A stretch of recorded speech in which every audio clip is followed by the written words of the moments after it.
know, he's not looking at anything. He's just sitting there scared. I'm here to wait for the camera to start. Do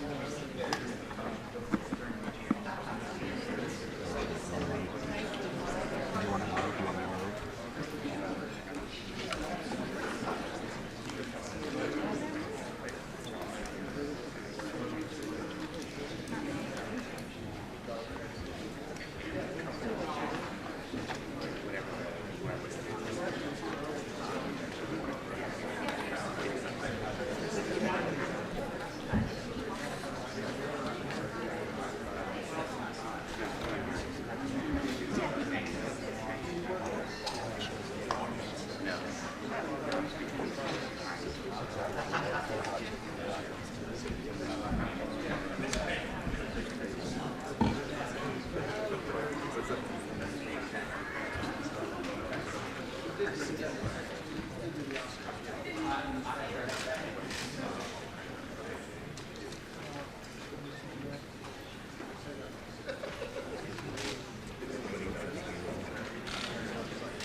Yes, sir.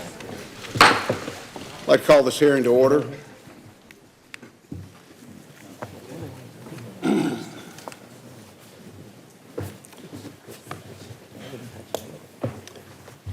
like to thank our witnesses today, Director of National Intelligence, Dan Coates. Dan, welcome back to your family here in the United States Senate. Department of Justice Deputy Attorney General Rod Rosenstein, Director of National Security Agency Admiral Mike Rogers, and Acting Director of the Federal Bureau of Investigation Andrew McCabe. Welcome to all four of you. I appreciate you coming today to discuss one of our most critical and publicly debated foreign intelligence tools. Title VII of the Foreign Intelligence Surveillance Act, commonly known as FISA, is set to expire on December 31st, 2017. Title VII includes several crucial foreign intelligence collection tools, including one known primarily as Section 702. Section 702 provides the capability to target foreigners who are located outside the United States, but whose foreign communications happen to be routed to and acquired inside the United States. Section 702 collection is exceptionally critical to protecting Americans both at home and abroad. It is integral to our foreign intelligence reporting on terrorist threats, leadership plans, intentions, counterproliferation, counterintelligence, and many other issues that affect us. It is subject to multiple layers of oversight and reporting requirements from the executive, the judicial, and the legislative branches. The Foreign Intelligence Surveillance Court must approve minimization procedures for each relevant IC agency before the agency can review collected information. At the end of the day, FISA collection provides our government with the foreign intelligence that our nation needs to protect Americans at home and abroad, and in many cases, our allies. I understand there is an ongoing debate pitting privacy against national security, and there are arguments within the debate that have merit. As we all too painfully know, the intelligence community's valuable FISA collection was thrust into the public spotlight following the illegal and unauthorized disclosures by former NSA analyst Edward Snowden. As a result, the United States government and this committee redoubled its efforts to oversee FISA collection authorities, which already were subject to historical, robust oversight. But I also think it's fair to say that some entities overreacted following Snowden's disclosures, and now Congress must justify what courts repeatedly have upheld as a constitutional and lawful authorities. And I also think that it's fair to say that nothing regarding this lawful status has changed since Director Clapper and Attorney General Holder wrote to Congress in February 2012 to urge us to pass a straight reauthorization of FISA, and since the Obama administration followed suit in September 2012. What has changed, however, is the intensity, scale, and scope of the threats that face our nation.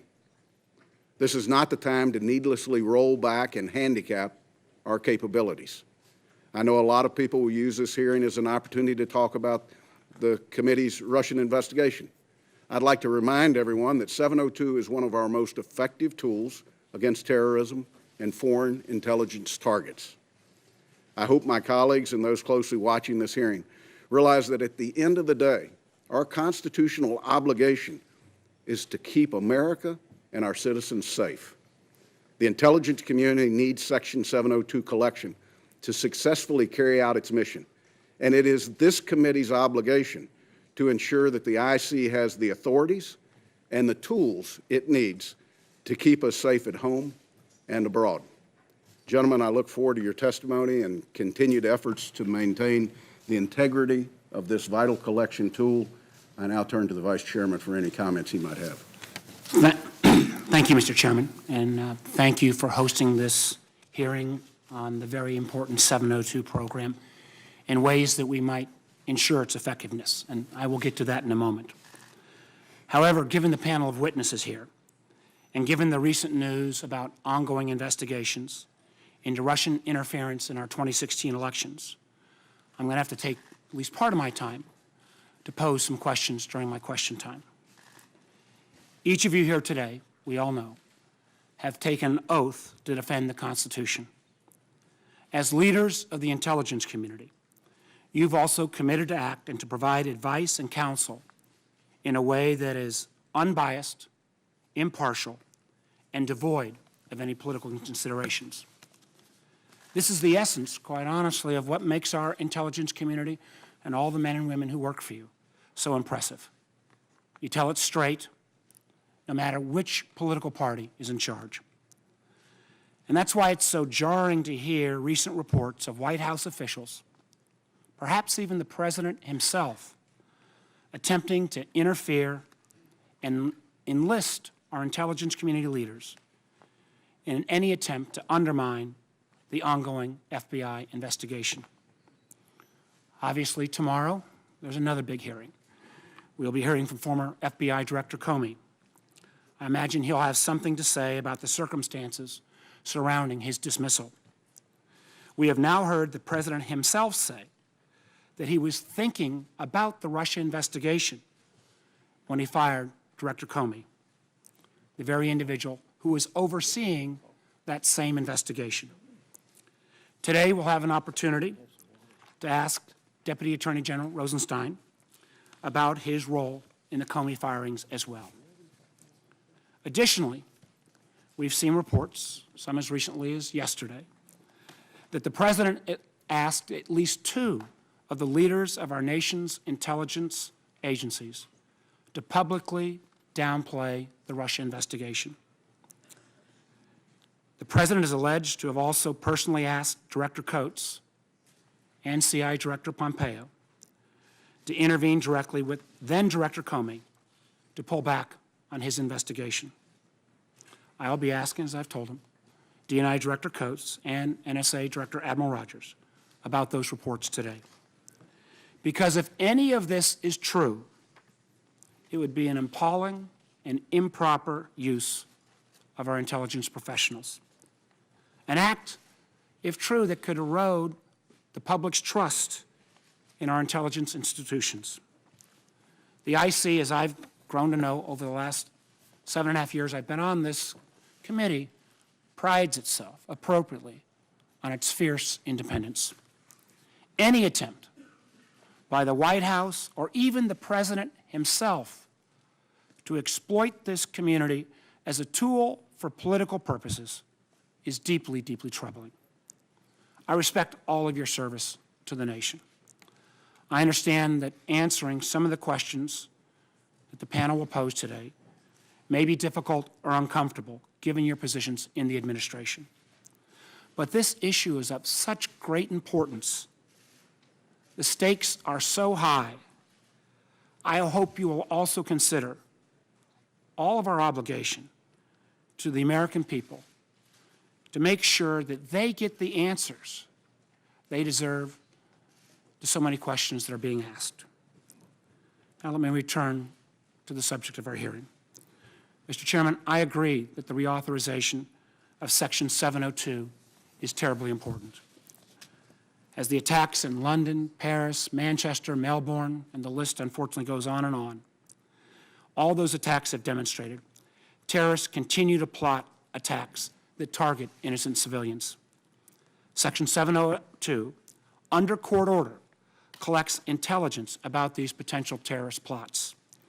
It authorizes law enforcement and the intelligence community to collect intelligence on non-U.S. persons outside the United States, where there is reasonable suspicion that they seek to do us harm. I've been a supporter of reauthorizing Section 702 to protect Americans from terrorist attacks, and I'm eager to work with my colleagues on both sides of the aisle to make sure that we reauthorize it before the end of this year. A reauthorization of Section 702 should ensure also that there is robust oversight and restrictions to protect the privacy and civil liberties of Americans. Those protections remain in place, and if there are areas where those protections can be strengthened, we ought to look at those as well. So thank you, Mr. Chairman. I look forward to our hearing. Thank you, Vice Chairman. Let me say for all members, votes are no longer scheduled for 10:30. If you've not gotten that word, votes have been moved to 1:45. When this hearing adjourns, we will reconvene at 2 p.m. for a closed-door session on Section 702. I intend to start that hearing promptly at 2. Today, members will be recognized by seniority for questions up to 5 minutes.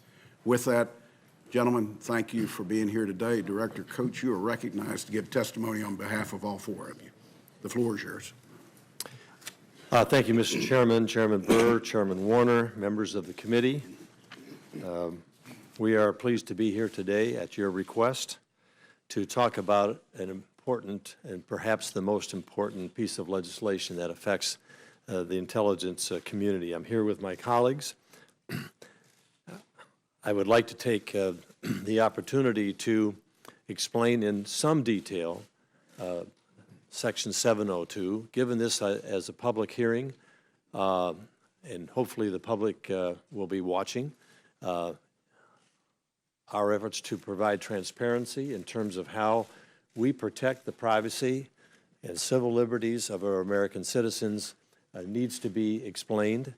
The program needs to be understood, and so I appreciate your patience as I talk through in my opening statement the value of 702 to our intelligence community and to keeping Americans safe. Intelligence collection under Section 702 of FISA amendments has produced and continues to produce significant intelligence that is vital to protect the nation against international terrorism, against cyber threats, weapons proliferators, and other threats. At the same time, Section 702 provides strong protections for the privacy and civil liberties of our citizens. Today, the horrific attacks that recently have occurred in Europe are still at the top of my mind. I was just in Europe days before the first attack in Manchester, followed by other attacks that have subsequently taken place. I was in discussion with my British colleagues through this, as well as colleagues in other European nations, and my sympathies go out to the victims and families of those that have received these heinous attacks, and to the incredible resilience that these communities affected by this violence have shown.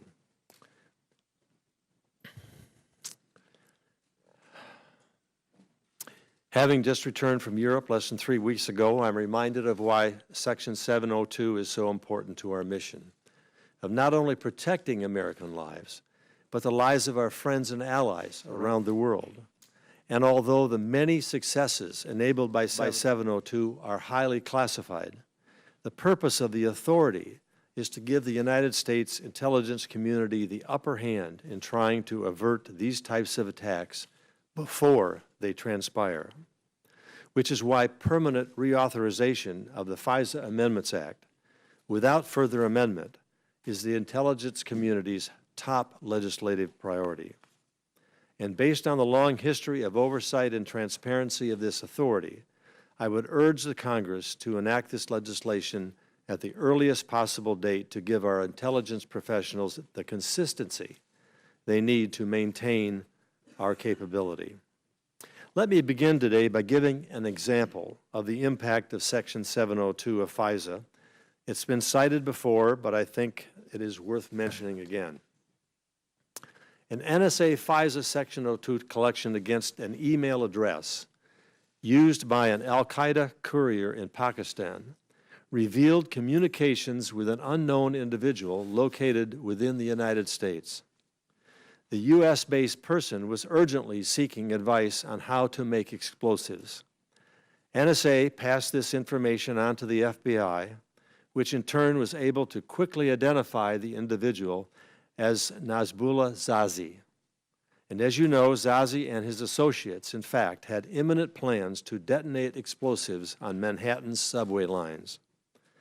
After Zazi and his co-conspirators were arrested, the Privacy and Civil Liberties Oversight Board stated in its report, and I quote, "Without the initial tip-off about Zazi and his plans, which came about by monitoring an overseas foreigner under Section 702, the subway bombing plot might have succeeded." This is just one example out of many of the impacts this authority has had on the IC's ability to thwart imminent threats and plots against the United States citizens and our friends and allies overseas. Since it was enacted nearly 10 years ago, the FISA Act has been subject to rigorous and constant oversight by all three branches of government. Indeed, we regularly report to the Intelligence and Judiciary Committees of both the House and the Senate how we have implemented the statute, the operational value it has afforded, and the extensive measures we take to ensure that the government's use of these authorities complies with the Constitution and the laws of the United States. Further, over the past few years, we have engaged in an unprecedented amount of public transparency on the use of these authorities.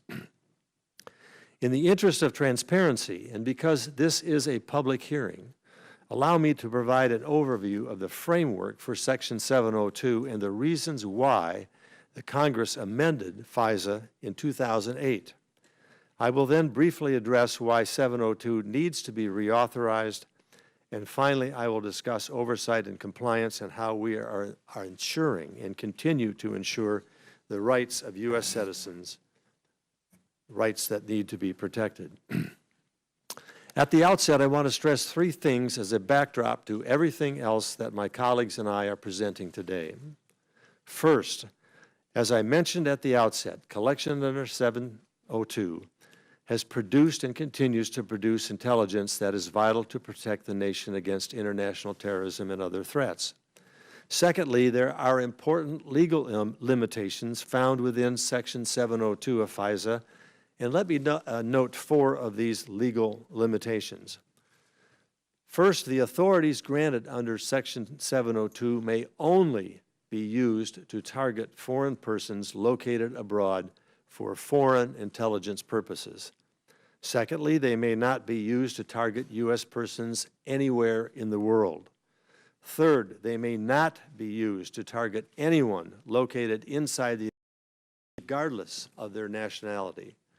And fourth, they may not be used to target a foreign person when the intent is to acquire the communications of a U.S. person with whom a foreign person is communicating. This is generally referred to as the prohibition against reverse targeting. The third item I would like to stress is that we are committed to ensuring that the intelligence community's use of 702 is consistent with the law and the protection of the privacy and civil liberties of Americans. And to that end, in the nearly 10 years since Congress enacted the FAA, there have been no instances of intentional violations of Section 702. I'd like to repeat that. In the nearly 10 years since Congress enacted the amendments to the Freedom Act, the act that established FISA, there have been no instances of intentional violations of Section 702. With those points as a backdrop, now let me turn to a discussion of why it became necessary for Congress to enact Section 702. I do this so that the American public can hopefully better understand the basis for this important law. The Foreign Intelligence and Surveillance Act was first passed in 1978, creating a way for the federal government to obtain court orders for electronic surveillance of suspected spies, terrorists, and foreign diplomats located inside the United States. When originally enacting FISA, Congress decided that collection against targets located abroad would generally be outside of their regime, FISA's regime. That decision reflected the fact that people in the United States are protected by the Fourth Amendment, while foreigners located abroad are not. Congress accomplished this in large part by defining electronic surveillance based on the technology of the time. In the 1970s, overseas communication were predominantly carried by satellite. FISA, as passed in 1978, did not require a court order for the collection of these overseas satellite communications. So, for example, if in 1980 NASA intercepted a satellite communication of a foreign terrorist abroad, no court order was required. However, by 2008, technology had changed considerably. First, U.S.-based email services were being used by people all over the world. Second, the overseas communications that in 1978 were typically carried by satellite were now being carried by fiber optic cables, often running through the United States.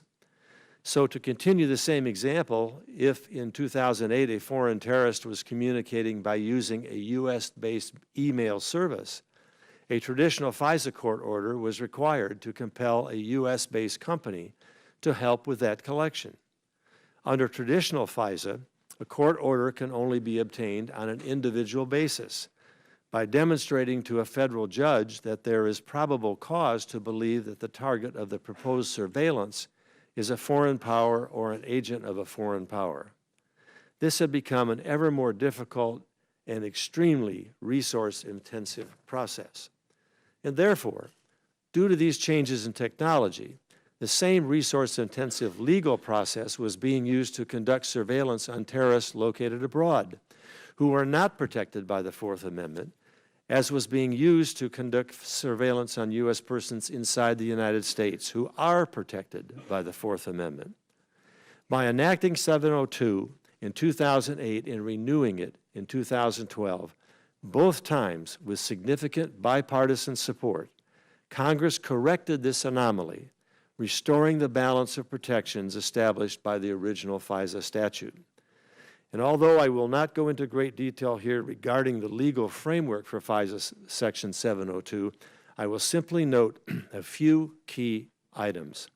First, the statute requires annual certifications by the Attorney General and by the Director of National Intelligence regarding the categories of foreign intelligence that the intelligence community will acquire under this authority. Second, the statute requires targeting procedures that set forth the rules by which the intelligence community ensures that only foreign persons abroad are targeted for collection. Thirdly, the statute requires minimization procedures protecting U.S. persons' information that may be incidentally acquired while targeting foreign persons. And finally, each year, the FISA court reviews this entire package of material to make sure the government's program is consistent with both the statute and with the Fourth Amendment of the Constitution.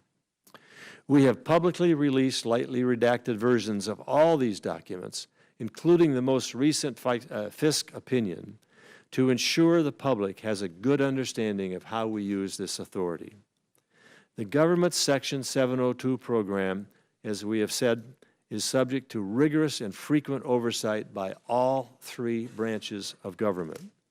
The first line of oversight and compliance is within the agencies themselves, whose offices of General Counsel, Privacy and Civil Liberties offices, and Inspectors General all have a role in FISA 702 program oversight. The majority of the incidents of noncompliance that are reported to my office and to the Department of Justice are self-reported by the participating agencies. In addition, the Office of the DNI and Department of Justice conduct regular audits, focusing on compliance with the targeting procedures as well as on querying of collected data and on dissemination of information under the minimization procedures. Also, we have regular engagements with and extensive reporting to Congress about the FISA 702 program. For example, the Judiciary and Intelligence Committees receive relevant orders of the FISA Court and associated pleadings, descriptions and analysis of every compliance incident, and certain statistical information such as the number of intelligence reports in which a known U.S. person was identified. And finally, of course, the FISA Court regularly checks our work, both through the annual recertification process and through regular interactions on particular incidents of noncompliance. Members of the FISA Court, who are all appointed by the Chief Justice of the Supreme Court, represent the best of our judicial community. They have vast judicial experience and are committed to the constitutional responsibilities of protecting the privacy of U.S. persons. We are particularly proud of our oversight and compliance track record. The audits of the program conducted by the ODNI and DOJ have shown that unintended error rates are extremely low, substantially less than 1%. Further, and I want to emphasize this, we have never, not once, found an intentional violation of this program. There have been unintended mistakes, but I would note that any system with zero compliance incidents is a broken compliance system because human beings make mistakes.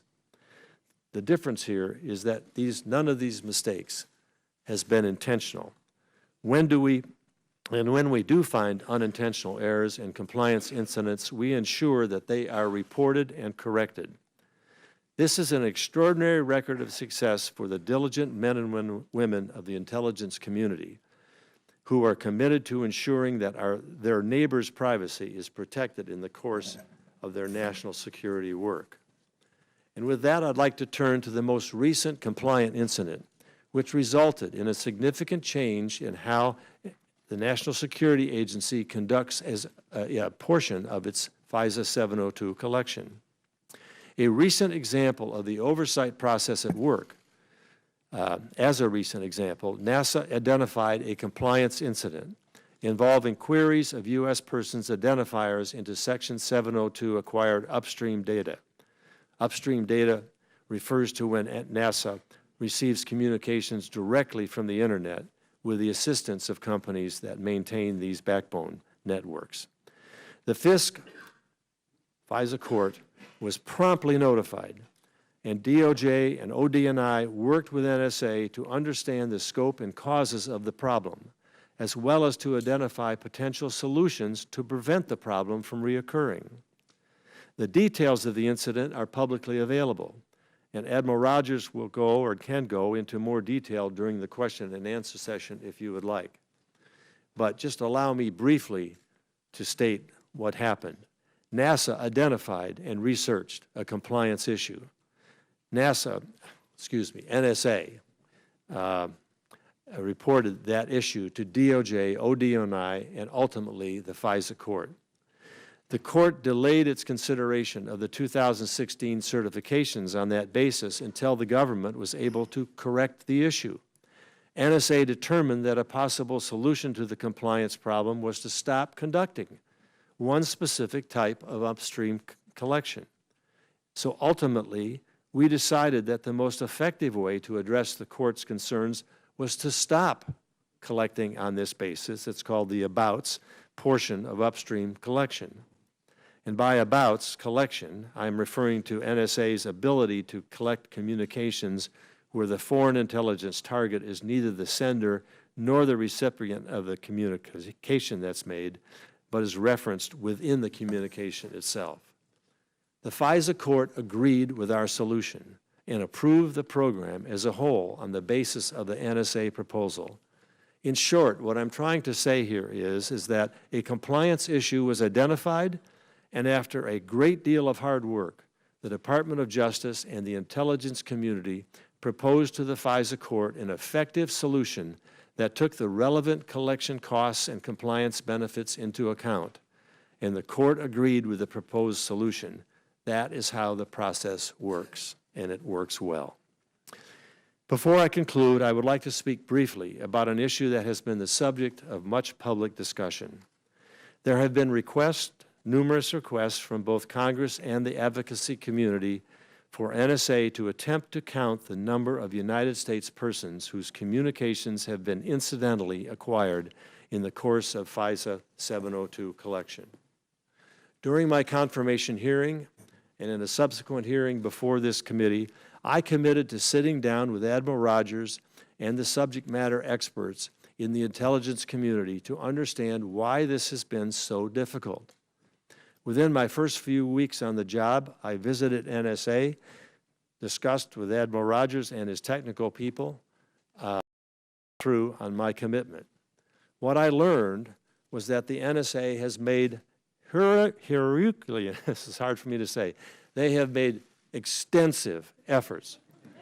Herculean, I think, is the, say that again. Herculean. All right, I have to turn to, you know what I mean? I mean really tough efforts, all right, to devise a counting strategy that would be accurate and that would respond to the question that was asked.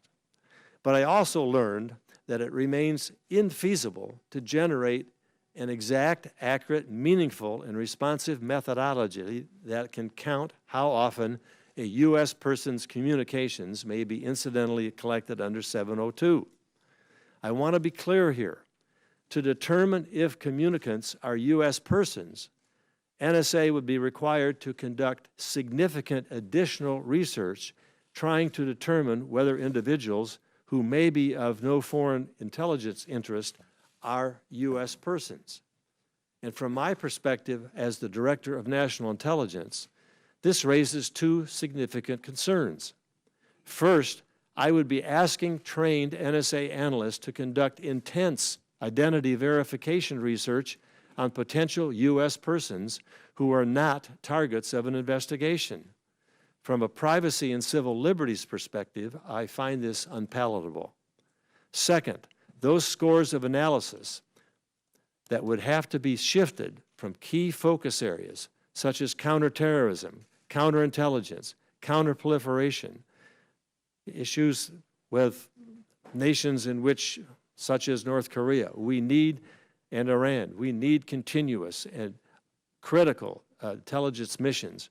I can't justify such a diversion of critical resources and the mass of critical resources that we would need to try to attempt to reach this, even without the ability to reach a definite number. I can't justify that at a time when we face such a diversity of serious threats. And finally, even if we decided the privacy intrusions were justified, and if I had unlimited staff to tackle this problem, we still do not believe it is possible to come up with an accurate, measurable result. I'm aware that the Senate Intelligence Committee staff will be meeting following this public hearing in a classified session, and Admiral Rogers has instructed his experts to address this issue in greater detail. Before I wrap up my remarks, I want to provide one final example that I have, for the purposes of today's hearing, chosen to declassify using my authority as the Director of National Intelligence to further illustrate the value of Section 702. Before rising through the ranks to become at one point the second in command of the self-proclaimed Islamic State of Iraq and al-Sham, ISIS, Haji Iman was a high school teacher and imam. His transformation from citizen to terrorist caused the U.S. government to offer a $7 million reward for information leading to him. It also made him a top focus of the NSA's counterterrorism efforts. NSA, along with its IC partners, spent over 2 years, from 2014 to 2016, looking for Haji Iman. This search was ultimately successful, primarily because of FISA Section 702. Indeed, based almost exclusively on intelligence activities under Section 702, NSA collected a significant body of foreign intelligence about the activities of Haji Iman and his associates. Beginning with non-Section 702 collection, NSA learned of an individual closely associated with Haji Iman. NSA used collection permitted and authorized under Section 702 to collect intelligence on the close associates of Haji Iman, which allowed NSA to develop a robust body of knowledge concerning the personal network of Haji Iman and his close associates. Over a 2-year period, using FISA Section 702 collection, and in close collaboration with our IC partners, NSA produced more intelligence on Haji Iman's associates, including their location. NSA and its tactical partners then combined this information, the Section 702 collection, which was continuing, and other intelligence assets to identify the reclusive Haji Iman and track his movements. Ultimately, this collaboration enabled U.S. forces to attempt an apprehension of Haji Iman and 2 of his associates. On March 24, 2016, during the attempted apprehension operation, shots were fired at the U.S. forces aircraft from Haji Iman's location. U.S. forces returned fire, killing Haji Iman and the other associates at that location. Subsequent Section 702 collection confirmed Haji Iman's death. As you can see from this sensitive example, Section 702 is an extremely valuable intelligence collection tool and one that is subject to a rigorous, effective oversight program. And therefore, allow me to reiterate my call on behalf of the intelligence community without hesitation, my call for permanent reauthorization of the FISA Amendments Act without further amendment. Mr. Chairman, thank you for your patience, and we would be willing to be open to your questions. Thank you, Director Coates. The chair would recognize himself now for 5 minutes of questions. In 2012, I mentioned in my opening statement, Director of National Intelligence Jim Clapper and Attorney General Eric Holder wrote a letter to the congressional leadership asking Congress to pass straight reauthorization of FISA. The September 2012 statement of administration policy also urged the same. This would be to Director Coates and AG Rosenstein. Has the ODNI or the Department of Justice position changed at all since the time of the February 2012 letter? No, we strongly support the 2012 letter and request. We General agree, Rosenstein. Senator. We agree 100%. Right. This is to Admiral Rogers and to Director McCabe. Since Congress last authorized this authority in 2012, again, have there been any instances involving a deliberate or intentional compliance violation? Admiral Rogers? Not that I'm aware of. Director McCabe? No, sir. Admiral Rogers, this is to you. If FISA 702 statutory authorities were to end or even be diminished, what would be the impact on our national security? Could not generate the same level of insight that the nation, our friends and allies around the world count on with respect to counterterrorism, counterproliferation. I could not, for example, be able to recreate the insights on the Russian efforts to influence the 2016 election cycle. Without 702, we could not have produced that level of insight. This is a jump ball. April 26, 2017, the Foreign Intelligence Surveillance Court, commonly known as FISC, held that Section 02 certifications, including its targeting and minimization procedures, are lawful both under FISA statute and the Fourth Amendment. As former Director Comey testified last month, the only reason our laws even require the certification to cover, and I quote, these non-Americans who aren't in our country is because their communications transiting U.S.-based networks and systems. Yet others have suggested imposing a Fourth Amendment warrant requirement on foreigners who are located outside of the United States. This is really NSA and justice. Would imposing such a warrant requirement impact our national security tools to protect America? He's referring to me. I'll be happy to take the ball. Yes, it would, Senator. I think what's important to recognize is that in the absence of Section 702, the Department of Justice and the intelligence community, in every case in which we wanted to obtain foreign intelligence information to collect against a particular target, we'd be required to obtain a court order. It would need to be supported by probable cause. The consequence of that is, number one, it'd be very time-consuming because these are very thorough investigations and we produce very lengthy documents. In fact, Director McCabe and I spend a fair amount of our time every morning reviewing a stack of documents with our career agents and prosecutors in which they have determined that it's appropriate to seek those orders. So it'd be time-consuming.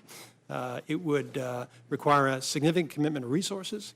And in addition to that, it would require a showing of probable cause. And as you know, the probable cause showing, which is required under the Constitution in circumstances in which privacy interests of Americans are at stake, and it's required by the Fourth Amendment, that's a relatively higher threshold than we require for foreign intelligence information. And so we think it's important, Senator, that we not apply that Fourth Amendment constitutional standard to foreigners who are not in the United States. Thank you, Mr. Rosenstein. Admiral Rogers, this is to you. There's a lot of news reporting, much of it inaccurate, that characterizes Section 702 as a means of targeting U.S. persons. We know that targeting U.S. persons is prohibited, as is what is termed reverse targeting. Could you explain and clarify the reverse targeting prohibition, and what does it prevent the IC from targeting and collecting? So reverse targeting is designed to preclude our ability to bypass the law. What do I mean by that? The law is expressly designed to ensure that we are not using this legal framework as a capability to target U.S. persons. Reverse targeting is the following scenario. Say we're interested in generating insight on U.S. person A. We know that we can't get a Title I, we can't get a FISA warrant. So under the idea of reverse targeting, the theory would be, well, why don't you just target a foreign entity that U.S. person talks to, and then you'll get all the insights you want on the U.S. person, but you'll have bypassed the court process, you'll have bypassed the entire legal structure. 702 specifically reminds us we cannot do that. We cannot use 702 as a vehicle to bypass other laws or to target U.S. persons. Can you, last question, can you please clarify for members and for the public what's meant by incidental collection? Incidental collection, and the statute itself, if you read the law, the statute acknowledges that in the execution of this framework, we will encounter U.S. persons. We call that incidental collection. That happens under two scenarios. Number one, which is about 90% of the time, we are monitoring two foreign individuals, and those foreign entities talk about or reference a U.S. person.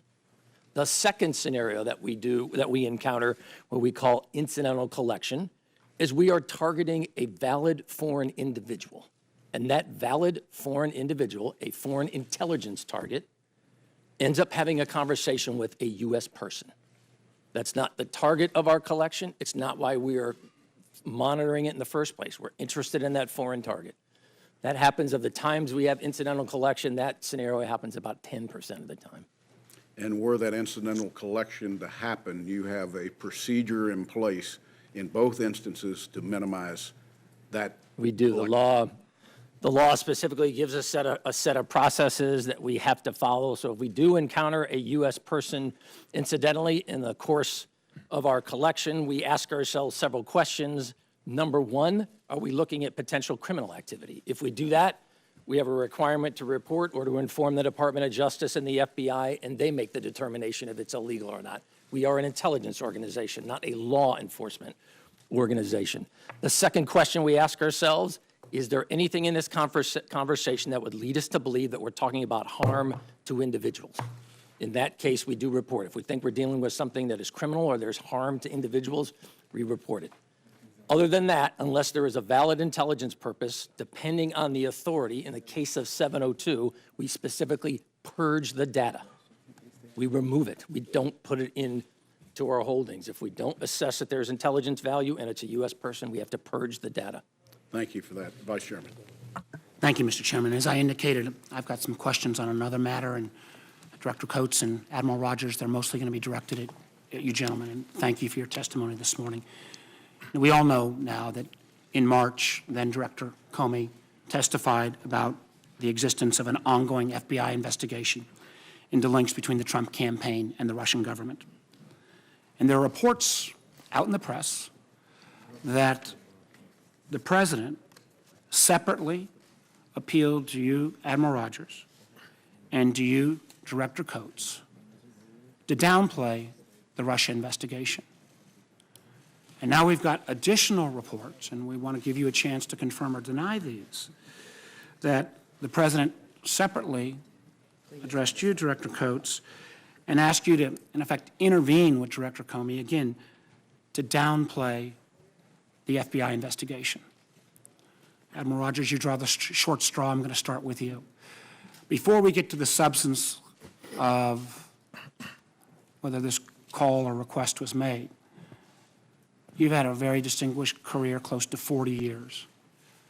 In your experience, would it be in any way typical for a president to ask questions or bring up an ongoing FBI investigation, particularly if that investigation concerns associates and individuals that might be associated with the president's campaign or his activities? So today I am not going to talk about theoreticals. I am not going to discuss the specifics of any interaction or conversations I may or may not, if I could finish, sir, please, that I may or may not have had with the President of the United States, but I will make the following comment. In the 3+ years that I have been the director of the National Security Agency, to the best of my recollection, I have never been directed to do anything I believe to be illegal, immoral, unethical, or inappropriate. And to the best of my recollection, during that same period of service, I do not recall ever feeling pressured to do so. But have, in your course prior to the incident that we're going to discuss, was it in any regular course where a president would ask you to comment or intervene in any ongoing FBI investigation? Not talking about this circumstance, but Yes, sir. any prior experience I'm with not that? going to talk about theoreticals today. Well, let me ask you specifically, did the president, the reports that are out there, ask you in any way, shape, or form to back off or downplay the Russia I'm investigation? not going to discuss the specifics of conversations with the President of the United States, but I stand by the comment I just made to you, sir. Do you feel that those conversations were classified? We know that there was an ongoing FBI investigation. Yes, sir. There are press reports. Yes, sir. I understand your answer. I'm disappointed with that answer, but I may indicate, and I told you I was going to bring this up. Sure. We have facts that there were other individuals that were aware of the call that was made to you, aware of the substance of that call, and that there was a memo prepared because of concerns about that call. Will you comment at all I about the stand by the existence? comments that I have made to you today, sir. So you will not confirm or deny the existence of a memo? I stand by the comments I have made to you today, sir. I think it will be essential, Mr. Chairman, that that other individual who's served our country as well with great distinction, who's no longer a member of the administration, has a chance to relay his version of those facts. Again, I understand Yes, sir. your position, but I hope you'll also understand the enormous need for the American public to know. You've got the administration saying there's no there, we have these reports, and yet we can't get confirmation. I want to go to you, Director Coates. When you appeared before SASC, you said, and I quote, "If called before the investigative committee, I certainly will provide them with what I know and what I don't know." I have great respect for you. You served on this committee. I remember as well when we confirmed you, and I was proud to support your confirmation. You said that you would cooperate with this committee in any aspects that we request of the Russia investigation. We now have press reports, and you can lay them to rest if they're not true. But we have press reports of not once, but twice, that the President of the United States asked you to either downplay the Russia investigation or to directly intervene with Director Comey. Can you set the record straight about what happened or didn't happen? Well, Senator, as I responded to a similar question during my confirmation and in a second hearing before the committee, I do not feel it's appropriate for me to, in a public session in which confidential conversations between the President and myself, I don't believe it's appropriate for me to address that in a public session. Gentlemen, I understand. I stated that before, and Well, I thought you also said at SASC, if brought before the investigative committee, you would, quote, "certainly provide them with what I know and what I don't know." We are before that investigative committee. Well, I stand by my previous statement that we are in a public session here, and I do not feel that it's appropriate for me to address confidential information. Most of the information I've shared with the President obviously is directed toward intelligence matters during our Oval briefings every morning at the White House, or most mornings when both the President and I'm in town. But for intelligence-related matters or any other matters that have been discussed, it is my belief that it's inappropriate for me to share that with the public. Gentlemen, I respect all of your service, and I understand and respect your commitment to the administration you're serving. We will have to bring forward that other individual about whether the existence of the memo that may document some of the facts that took place in the conversation between the President and Admiral Rogers. But I would only ask as we go forward, this will be my final comment, Mr. Chairman, that we also have to weigh in here the public's absolute need to know. They're wondering what's going on. They're wondering what type of activities. We see this pattern that, without confirmation or denial, appears that the President, not once, not twice, but we will hear from Director Comey tomorrow, this pattern where the President seems to want to interfere or downplay or halt the ongoing investigation, not only that the Justice Department is taking on, but this committee's taking on. And I hope as we move forward on this, you'll realize the importance that the American public deserves to get the answers to these questions. Thank you, Mr. President. Well, Senator, I would like to respond to that if I could. First of all, I told you and I committed to the committee that I would be available to testify before the committee. I don't think this is the appropriate venue to do this in, given that this is an open hearing and a lot of confidential information relative to intelligence or other matters. I just don't feel it's appropriate for me to do that in this situation. And then secondly, when I was asked yesterday to respond to a piece that I was told was going to be written and printed in the Washington Post this morning. My response to that was, in my time of service, which is in interacting with the President of the United States or anybody in his administration, I have never been pressured. I have never felt pressure to intervene or interfere in any way and shaping intelligence in a political way or in relationship to an ongoing investigation. All I'd say, Director Coates, is there was a chance here to lay to rest some of these press reports. If the President is asking you to intervene or downplay, you may not have felt pressure, but if he is even asking, to me that is a very relevant piece of information. And again, at least in terms of the conversation with Admiral Rogers, I think we will get at least some, another individual's version, but at some point, these facts have to come out. Thank you, Mr. Chairman. Senator Risch.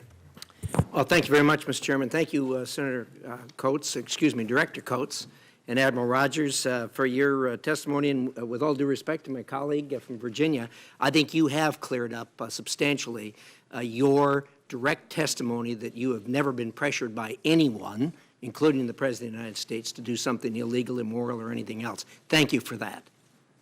Let's go back to Section 702, which is what this hearing was supposed to be all about.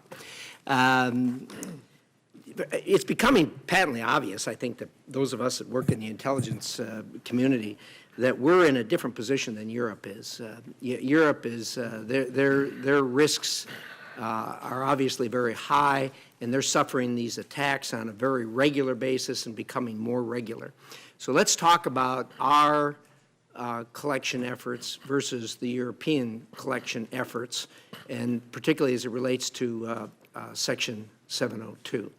And obviously, we hear in the media frequently about spats between us and the Europeans regarding intelligence matters, but we all know that there is a robust communication and cooperation between our European friends and ourselves. So I want to talk about it I want to talk about 702 in that respect. Why don't we start, Director Coates, with you, and then I'll throw it up for anybody else that wants to comment on this. How important is 702, the continuation of Section 702 and its related parts, to doing what we have been doing as far as helping the Europeans and the Europeans helping us, and doing the things that we're doing here in America to see that we don't have the kind of situations that have been recently happening in Europe.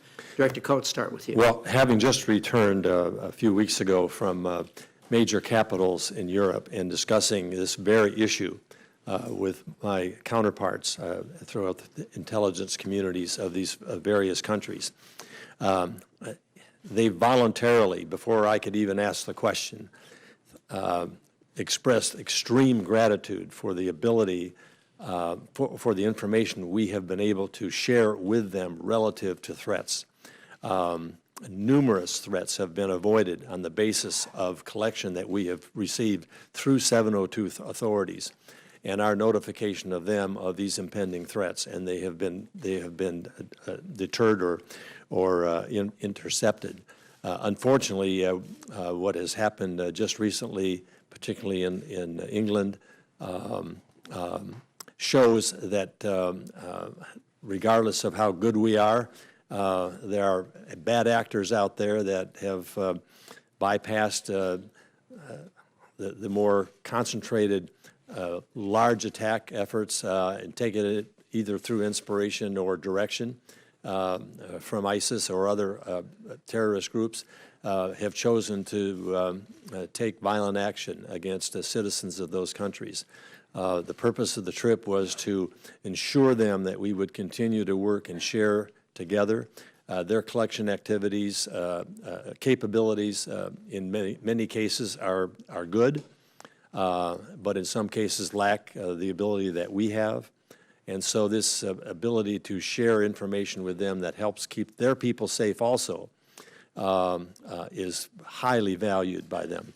But I don't think we should take for granted that just because Europe has been the recent target of these attacks, that the United States is safe from that. We know through intelligence that there's plotting going on, and we know that there's lone wolf issues and individuals that are taking instructions from ISIS through social media, or that for whatever reason are copycatting what is happening. And so that threat exists here also. And then let me lastly say that the nations I've talked to, many of which have been extremely concerned about violating privacy rights, have initiated new procedures and legislation and mandates relative to giving the intelligence agencies better collection because they think they need it to protect their citizens. Thank you very much. In just a few seconds that I've got left, Mr. Rosenstein, could you tell me, please, we get a lot of pushback from the privacy people. And we've now heard testimony that there's been no intentional violation over the 10 years.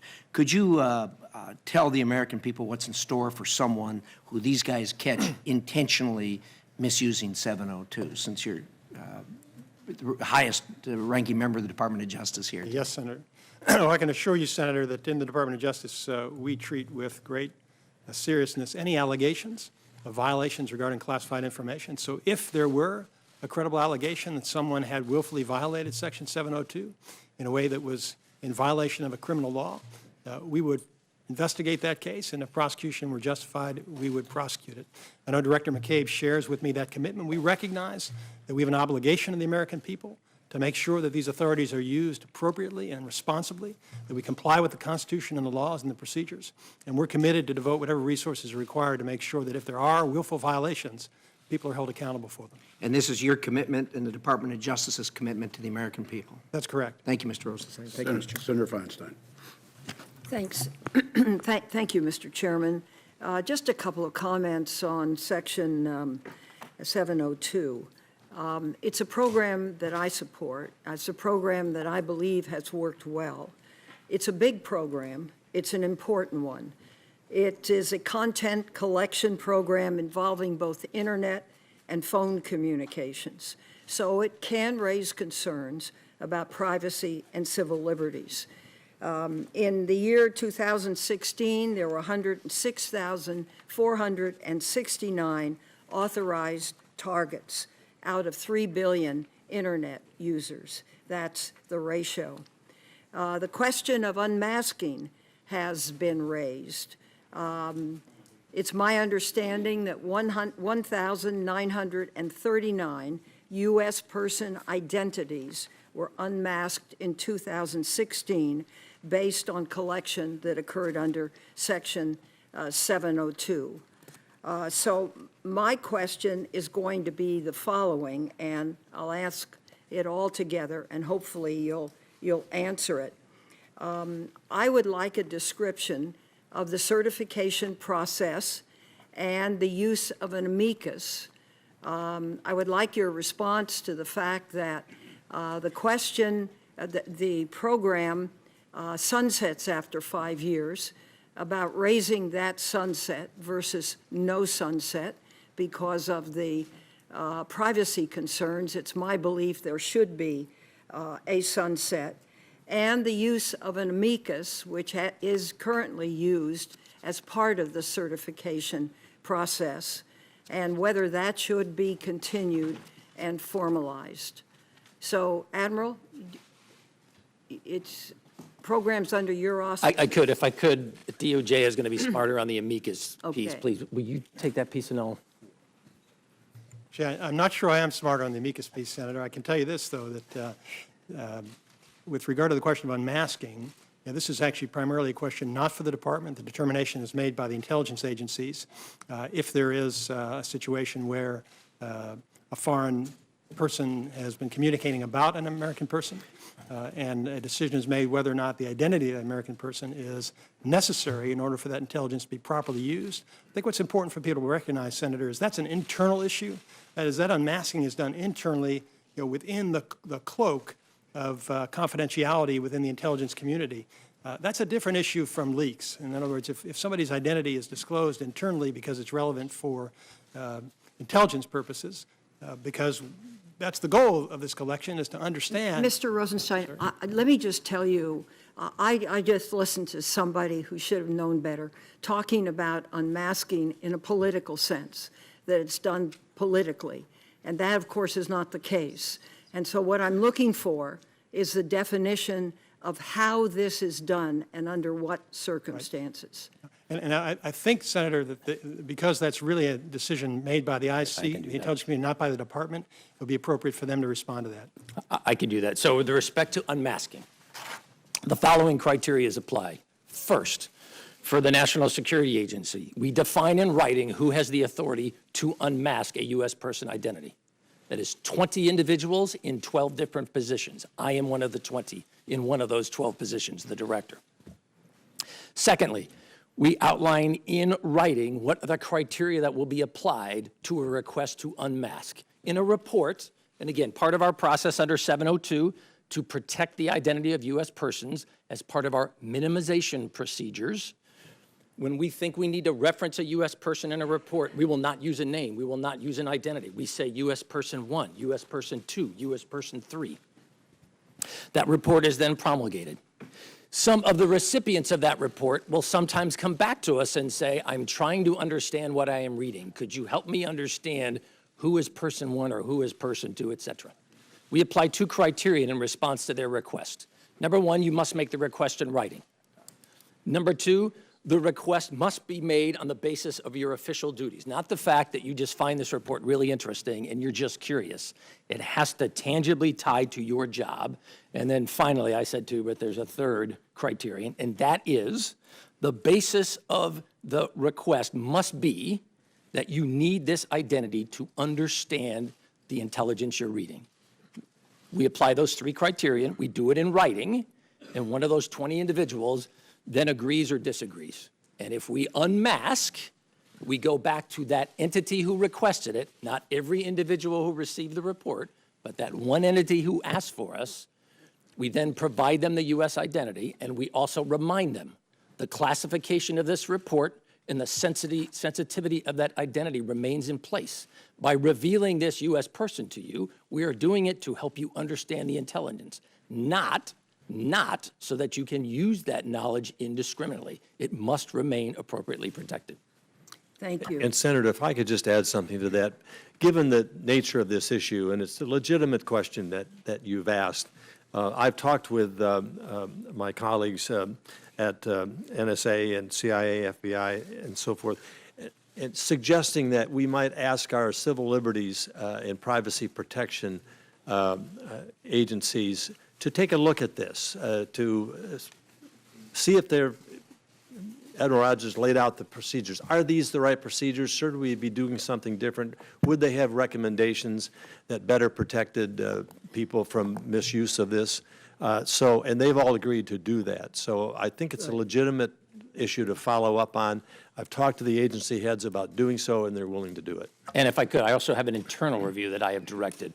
Given all the attention, given the focus, let's step back, let's reassess it, and let's ask ourselves, is there anything that would suggest we need to do something different in the process? Good, thank you. Mr. Chairman, with your permission, I'd like to more thoroughly answer the first question the Senator asked, which is, Senator Feinstein, my understanding is that an amicus was used in 2015. That decision was made by the court. It's the Foreign Intelligence Surveillance Court, which has the statutory authority, if the court believes it's appropriate in a particular case, to appoint an amicus. So my understanding is that that was done in 2015. Thank you. Well, would you feel it would be helpful to make it a part of the regular certification process? Well, my understanding, Senator, is that the statute permits the court to do it if the court believes it's appropriate. So I believe the court has that authority, and I'd leave it to the judges to decide when it's appropriate to exercise that. Thank you. Thanks, Mr. Senator Rubio. Thank you all for being here. I understand fully the need of the President of the United States to be able to have conversations with members of the intelligence community that are protected, particularly in a classified setting. I also understand that the ability of this community to function depends both on its credibility, that its work that it's doing is in the national security interest of the United States, and also the importance of its independence, that it is not an extension of politics no matter which administration is at play. In the absence of either one of those two things, impacts everything we do, including this debate we're having here today. And the challenge that we have now is that while the folks here with us this morning are constrained in what they can say, there are people that apparently work for you that are not, and are constantly speaking to the media about things and saying things. And it puts the Congress in a very difficult position, because the issue of oversight on both your independence and on your credibility falls on us. And I actually think if what is being said to the media is untrue, then it is unfair to the President of the United States. And if it is, then it is that it is true, that it is something the American people deserve to know, and we, as an oversight committee, need to know in order to conduct our job. And so my questions are geared to Director Coates and Admiral Rogers. You have testified that you have never felt pressured or threatened by the President or by anyone to influence any ongoing investigation by the FBI. Are you prepared to say that you have never felt, that you've never been asked by the President or the White House to influence an ongoing investigation? Well, Senator, I just hate to keep repeating this, but I'm going to do it. I am willing to come before the committee and tell you what I know and what I don't know. What I'm not willing to do is to share what I think is confidential information that ought to be protected in an open hearing. And so I'm not prepared to answer your question today. Director Coates, I would just say, and with incredible respect that I have for you, I am not asking for classified information. I am asking whether or not you have ever been asked by anyone to influence an ongoing investigation. I understand, but I'm just not going to go down that road in a public forum. And I also was asked the question if the special prosecutor called upon me to meet with him to ask his questions. I said I would be willing to do that. I likewise stand by my previous comment. Okay, well then, in the interest of time, let me ask both of you, has anyone ever asked you, now or in the past, this administration or any administration, to issue a statement that you knew to be false? For me, I stand by my previous statement. I've never been directed to do anything in the course of my 3+ years as the Director of the National Not Security directed, Agency asked. that I felt to be inappropriate, nor have I felt pressured to do so. Have you ever been asked to say something that isn't true? I stand by my previous statement, sir. Director Coates? I do likewise. Well, let me ask this of everyone on this panel. Is anyone aware of any effort by anyone in the White House or elsewhere to seek advice on how to influence any investigation?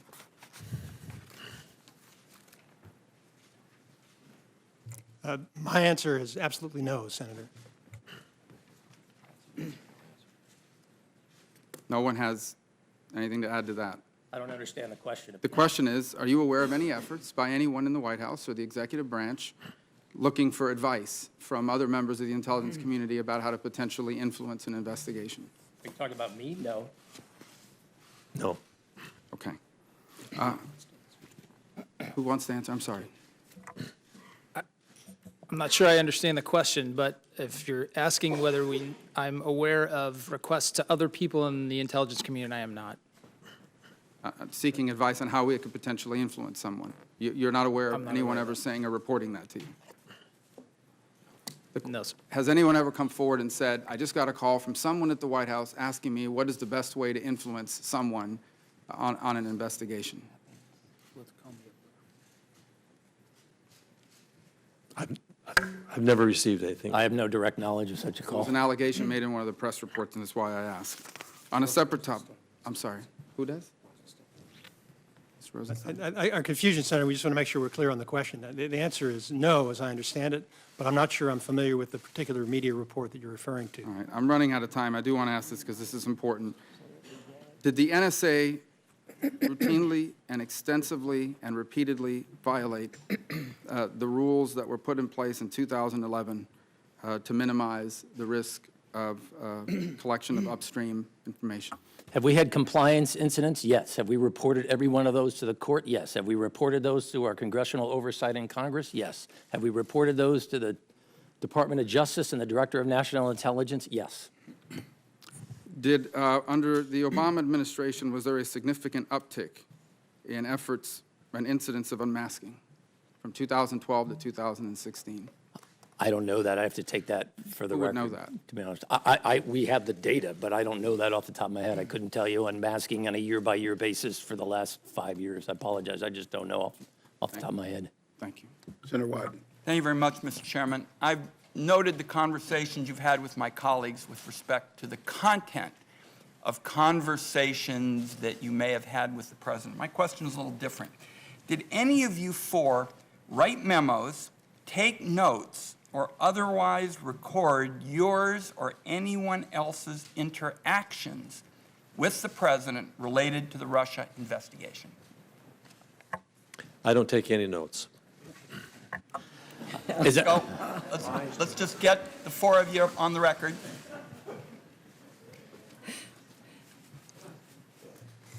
Senator, I rarely take notes. I've actually taken a few today.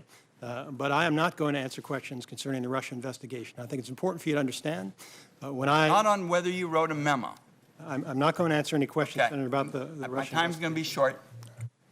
Whether you wrote a memo, notes, anything. I also am not going to comment on any conversations I may have had or notes taken or not taken relative to the Russia investigation. Okay. and likewise, I'd take the same position. Director Coates, on March 23rd, you testified to the Armed Services Committee that you were not aware of the President or White House personnel contacting anyone in the intelligence community with a request to drop the investigation into General Flynn. Yesterday, the Washington Post reported that you had been asked by the President to intervene with Director Comey to back off of the FBI's focus on General Flynn. Which one of those is accurate? Senator, I will say once again, I'm not going to get into any discussion on that in an open hearing. Both of them can't be accurate, Mr. Director. Mr. Director, as recently as April, you promised Americans that you would provide what you called a relevant metric for the number of law-abiding Americans who were swept up in the FISA 702 searches. This morning, you went back on that promise, and you said that even putting together a sampling, a statistical estimate, would jeopardize national security. I think that is a very, very damaging position to stake out.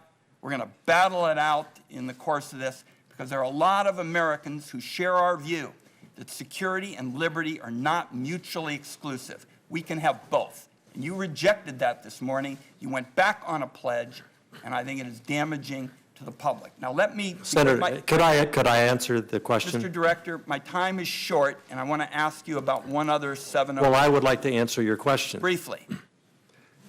What I pledged to you in my confirmation hearing is that I would make every effort to try to find out why we were not able to come to a specific number of collection on U.S. persons. I told you I would consult with Admiral Rogers. I told you I would go to the National Security Agency to try to determine whether or not I was able to do that. I went out there, I talked to them, they went through the technical details. There were extensive efforts on the part of, I learned, on the parts of NSA to try to come to get you an appropriate answer. We were not able to do that. Respectfully, that's not what you said. You said, and I quote, "We are working to produce a relevant metric." Now let me go to my other question. But we were not able to do it, to achieve it. So working to do it is different than doing it. You told the American people that even a statistical sample would be jeopardizing America's national security. That is inaccurate and I think detrimental to the cause of ensuring we have both security and liberty. Now here's my other question. We are trying to sort out Can the who witness the respond? targets, who are the targets, Apparently not. who are the targets of a 702 investigation. Director Comey gave 3 different answers in a hearing a month ago. And I think it would be very helpful if you would tell us who, in fact, is a target of these investigations. I want to go after serious foreign threats, but we don't know as of now, with Director Comey having given 3 different answers, who the targets are. Mr. Director. Well, I can't speak for Director Palmer, Director Clapper. Targets, as I understand, are non-U.S. persons, foreign individuals, are the targets in terms, 702 is directed and prohibited from directing targets on U.S. persons. My time is up. I will tell you, Director Comey gave 3 answers. He finally said, I could be wrong, but I don't think so. I think it's confined to counterterrorism, to espionage, and finally he said he didn't think a diplomat could be targeted. So we need you all, in addition to protecting the liberties of the American people, to tell us who the targets are.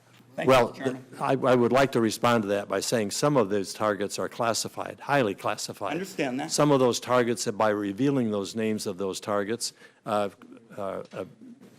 release the methods that we use, and then it's turned against us, and could cost the lives or put some of our agents in Director significant... Comey listed a number of targets, which is why there's confusion. He said that on the record. We need you to tell us on the record as well, consistent with protecting sources and methods. Senator Collins. Thank you, Mr. Chairman. Director Coates, first let me thank you for a very cogent explanation of Section 702 and the fact that it cannot be used to target any person located in the United States, whether or not that person is an American. I think there's a lot of confusion about Section 702, and I appreciate your clear explanation this morning. I have a question for each of you that I would like to ask, and I want to start with Admiral Rogers. Admiral Rogers, did anyone at the White House direct you on how to respond today, or to were there discussions of executive privilege? Have I asked the White House, is it their intent to invoke executive privilege? Yes. The answer I gave you today reflects my answer, no one else's. Director Coates. My answer is exactly the same. Deputy Attorney General Rosenstein. I have not had any communications with the White House about invoking executive privilege today. Director McCabe. I have not had any conversations with the White House about executive privilege today either. Admiral Rogers, in January, the FBI, the CIA, and NSA jointly issued an Intelligence Committee assessment on Russian involvement in the presidential elections. You've testified today that the IC relied in part on 702 authorities to support its conclusion that the Russians were involved in trying to influence the 2016 elections. Can you provide us with an update on NSA's further work in this area? In terms of the Russian efforts, largely? Yes. Yes, ma'am. We continue to focus analytic and collection effort trying to generate insights as to what the Russians and others are doing, particularly with respect to efforts against U.S. infrastructure, U.S. processes like elections. We continue to generate insights on a regular basis. If my memory is right, I testified before the CICI. We did open threat assessment, and in that hearing, which I think was the 11th of May, I reiterated we continue to see this similar activity that we identified and highlighted in the January report. Those trends continue. Much of that activity continues. It's my understanding that President Obama requested the report that was issued in January. Is that correct? Yes, ma'am. He asked for a consolidated single input from the IC as to the question, did the Russians or did they not attempt to influence the U.S. election process? So could you explain the difference between the requests from President Obama for that unclassified assessment and the allegations that President Trump requested that you publicly report on whether or not there was any intelligence concerning collusion between the Russians and the members of the Trump campaign, President Trump's campaign? So I apologize. I guess I'm confused by the question. Again, I'm not going to comment on any interactions with the president. I just don't feel that is appropriate. As I previously testified, I stand by that report. Let me ask a broader question that I truly am trying to get a handle on, and that is, how does the intelligence community reach a decision on whether or not to comply with a request that comes from the President of the United States? Obviously, you report to the President of the United States, and I'm interested in what process you go through to decide whether or not to undertake a task that's been assigned by the President, by any President. So off the top of my head, I would say we comply unless we have reason to believe that we are being directed to do something that is illegal, immoral, or unethical. In which case, we will not execute that. Senator Heinrich. Director McCabe, did Director Comey ever share details of his conversations with the President with you? In particular, did Director Comey say that the President had asked for his loyalty? Sir, I'm not going to comment on conversations the director may have had with the president. I know he's here to testify in front of you tomorrow. You'll have an opportunity to ask him those things then. I'm asking you, did you have that conversation with Director Comey? And I've responded that I'm not going to comment on those conversations. Why not? Because for two reasons. First, as I mentioned, I'm not in a position to talk about conversations that Director Comey may or may not have had with the I'm President. not asking you that. I'm asking about conversations that you had with Director Comey. And I think that those matters also begin to fall within the scope of issues being investigated by the special counsel, and it wouldn't be appropriate for me to comment on those today. So you're not invoking executive privilege, and obviously it's not classified. This is the Oversight Committee. Why would it not be appropriate for you to share that conversation with us? I think I'll let Director Comey speak for himself tomorrow in front of this committee. We certainly look forward to that, but I think your unwillingness to share that conversation is an issue. Director Coates, you've said as well that it would be inappropriate to answer a simple question about whether the President asked for your assistance in blunting the Russia investigation. I don't care how you felt. I'm not asking whether you felt pressured. I'm simply asking, did that conversation occur? And once again, Senator, I will say that I do believe it's inappropriate for me to discuss that in an open session. You realize, and obviously this is not releasing any classified information, but you realize how simple it would simply be to say, no, that never happened. Why is it inappropriate, Director Coates? I think conversations between the President and myself are, for the most part. You seem to apply that standard selectively. No, I'm not applying it selectively. I'm just saying I don't think it's You appropriate. could clear an awful lot up by simply saying that never happened. I do not share with the general public conversations that I have with the President or many of my colleagues within the administration that I believe should not be shared. Well, I think your unwillingness to answer a very basic question speaks volumes. It's not a matter of unwillingness, Mr. Senator. Rosenstein, it is a matter of unwillingness. It's a matter of how I share it and whom I share it to. And when there are ongoing investigations, I think it's inappropriate to So you don't think the involve in American that. people deserve to know the answer to that question? I think the investigations will determine that. And you're part of the Mr. investigation. Rosenstein, did you know when you wrote the memo that was used as the primary justification for firing Director Comey that the administration would be using it as the primary justification? Senator, as I know you're aware, I have, there are a number of documents associated with me that are in the public record. The memorandum I wrote concerning Director Comey is in the public record. The order appointing the special counsel is in the public record.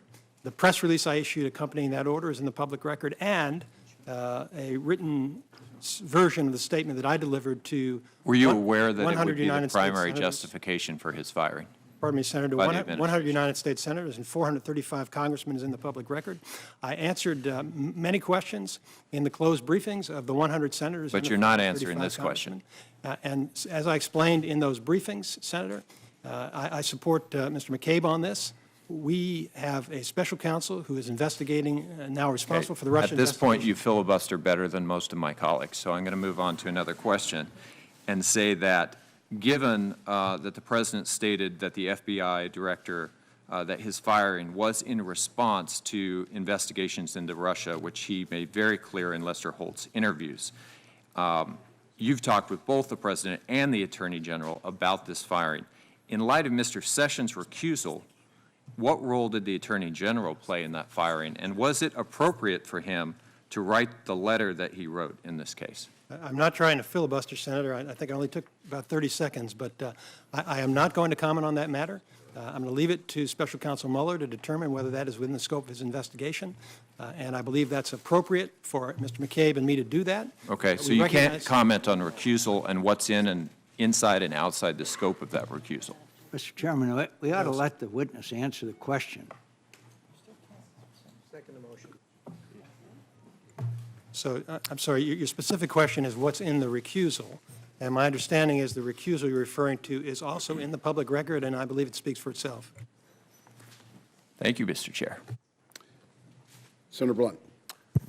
Director McCabe, on May the 11th, when you were before this committee, you said that there has been no effort to impede the Russian investigation. Is that still your position? It is, but let me clarify, Senator, I think you're referring to the exchange that I had with Senator Rubio, and my understanding, at least my intention in providing that answer, was whether or not the firing of Director Comey had had a negative impact on our investigation. And my response was then and is now that the FBI investigated and continues to investigate, and now, of course, under the rubric of the special counsel, the Russia investigation in a appropriate and unimpeded way, before Director Comey was fired and since he's been gone. Well, I think as I recall that conversation, it was a discussion about whether there were plenty of resources, whether the funding was adequate, and what you were reported to have said, I haven't looked at the exact transcript, but I have looked at the news article, was that you were aware of no effort to impede the Russian investigation.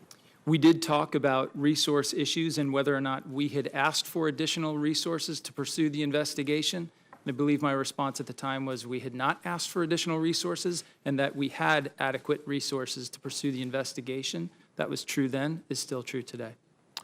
And you would characterize your quote as no effort to impede the Russian investigation as still accurate? That's correct. On the 702 issue, when the FBI wants to follow up on or pursue a U.S. person in or outside the United States, what court do you go to get that to happen? Do you go to the FISA court as well? If we are seeking collection under 702? No, if you're, how do you relate to 702? Do you ever seek collection under 702? Sure, yes, we do. So so let me step back just a minute. So of course, when the FBI seeks electronic surveillance collection on a U.S. person, we go to the FISA court and get a Title I FISA order to do so. If we have an open, full investigation on a foreign person in a foreign place, and the collection is for the purpose of collecting foreign intelligence, we can nominate that person, or that, as we refer to it internally, the selector, whether it's an email address or that sort of thing. We can nominate that for 702 coverage. We convey that nomination to the NSA, and they pursue the coverage under their authority. But you would be the person that would pursue coverage for a U.S. person either here or outside the United States. That's correct, Senator. You being the FBI. We are the U.S. person agency. That's right. And Admiral Rogers, Senator Feinstein mentioned that last year 1,139 U.S. persons were, the phrase we're using now, unmasked for some purpose. Is that a number you agree with? It's in the 2016 ODNI generated transparency report. From memory, the number is actually 1,934 from memory. I could be wrong, but So I misheard, but 1,900. What would the number have been in 2015? to be honest, I don't know. I'd have to take that one for the record. I do know that we didn't start With the transparency commitment that we made, partnering with the DNI, we didn't start that until the latter end of 2015. So the 2015 data that's been published as a matter of public record is a subset of the entire calendar year. 2016 is the first calendar year where we have published all the data for the entire year. Director Coates, do you have any information on that? Well, I've seen the number. I don't recall what it was, and I just asked my All staff. right, I if guess we had that what number. I'm asking, and you can take this for the record, is was there an increase in 2016? Did you have significantly more requests based on your subset in 15 happen in 16 than you had had? I don't know off the top of my head. We'll take it for the record, but I will say this. 702 collection has continued. The amount of total collection has increased generally every year. It's more and more impactful for us. It generates more and more value. And when 702 generates information that would indicate there was a U.S. person involved in criminal activity, what do you do with that information? If we report it to either to DOJ and the FBI, because we're not a criminal organization. And what do you do if you get that information at DOJ, Mr. Rosenstein? Information from a 702 collection that clearly indicates there's a crime involving a U.S. person. I hesitate only because that's actually an FBI issue, so I would All right. refer to Mr. McCabe. Mr. McCabe? Sure, so we take that referral, and if that's a U.S. person, we begin to build an investigation aiming towards Title I FISA collection. With adequate protections for U.S. persons and that entire course. chain of transmission of material. That's right. Thank you, Chairman. Senator King. Thank you, Mr. Chairman. First on 702, like Senator Feinstein, I want to express my support for this important tool for our intelligence agencies. I do have a concern, which we can discuss perhaps in closed session, about the process by which American names which are incidentally collected are then queried. I'm concerned by the distinction between query and search and where we run into the Fourth Amendment. It strikes me as bootstrapping to say we collected it legally under 702, and then we can go and look at these American persons, and I believe that the Fourth Amendment imposes a warrant requirement in between that step, which is not present in the present process. We can discuss that at greater length. Mr. McCabe, I'm puzzled by your refusal to answer Senator Heinrich's question about a conversation you may have had with Director Comey. What's the basis of your refusal to answer that question? Sure, as I stated, I think first, I can't sit here and tell you whether or not those conversations that you're referring to. Why not? Do you not remember them? No, I'm sorry, sir. I don't know whether conversations along the lines that you have described fall within the purview of what the special counsel is now investigating. Is there some prohibition in the law that I'm not familiar with that you can't discuss an item and that you've been asked directly a question? It would not be appropriate for me, sir, to discuss issues that are potentially within the purview of the special counsel's investigation. And that's the basis of your refusal to answer this question? Yes, sir, and that and knowing, of course, that Director Comey will be sitting So behind this table it's your tomorrow. position that the special counsel is entitled to ask you questions about this, but not an oversight committee of the United States Congress? It is my position that I have to be particularly careful about not stepping into the special counsel's lane, as they have now been authorized I by don't the understand Department why of the Justice special to counsel's investigate lane those takes matters. precedence over the lane of the United States Congress and an investigative and oversight committee. Can you explain that distinction? Why does the special counsel get deference and not this committee? Sir, I'd be happy Is there to, some legal basis for that distinction? I would be happy to take that matter back to discuss it more fully with my general counsel and with the department, but right now, that's the, On the record, I would like a legal justification for your refusal to answer the question today, because I think it's a straightforward question. Mm-hmm. It's not involving discussions with the President, it's involving discussions with Mr. Comey. The gentleman, Mr. Director Coates and Admiral Rogers, I think you testified, Admiral Rogers, that you did discuss today's testimony with someone in the White House? I said I asked, did the White House intend to evoke executive privileges associated with any interactions between myself and the President of the United States? And what was the answer to that question? To be honest, I didn't get a definitive answer, and both myself and the DNI are still talking to the So White then House. I'll ask General both of you the same question. Why are you not answering these questions? Is there an invocation by the President of the United States of executive privilege? Is there or not? Not that I'm aware of, Then why are you not answering because our I questions? feel it is inappropriate, Senator. What you feel isn't relevant, Admiral. What you feel isn't the answer. The stand answer is, accountable. why are you not answering the questions? Is it an invocation of executive privilege? If there is, then let's know about it. If there isn't, answer the questions. I stand by the comments I've made. I'm not interested in repeating myself, sir, and I don't mean that in a contentious way. Well, I do mean it in a Yes, contentious sir. way. I don't understand why you're not answering our questions. You can't, when you were confirmed before the Armed Services Committee, you took an oath. Do you solemnly swear to give the committee the truth, the full truth, and nothing but the truth, so help you God? You I answered do. yes to that. And I've also answered that those conversations were classified, and it is not appropriate in an open forum to discuss those classified conversations. What is classified about a conversation involving whether or not you should intervene in the FBI investigation? Sir, I stand by my previous comments. Mr. Coates, same series of questions. What's the basis for your refusal to answer these questions today? The basis is what I've previously explained. I do not believe it is appropriate for me to What's the get into basis? it. I'm not satisfied with I do not believe it is appropriate or I do not feel I should answer. I want to understand a legal basis. You swore that oath to tell us the truth, the whole truth and nothing but the truth, and today you are refusing to do so. What is the legal basis for your refusal to testify to this committee? I'm not sure I have a legal basis, but I'm more than willing to sit before this committee and during its investigative process in a closed session and answer your questions. Well, we're going to be having a closed session in a few hours. Do you commit to me that you're going to answer these questions in a direct and unencumbered way?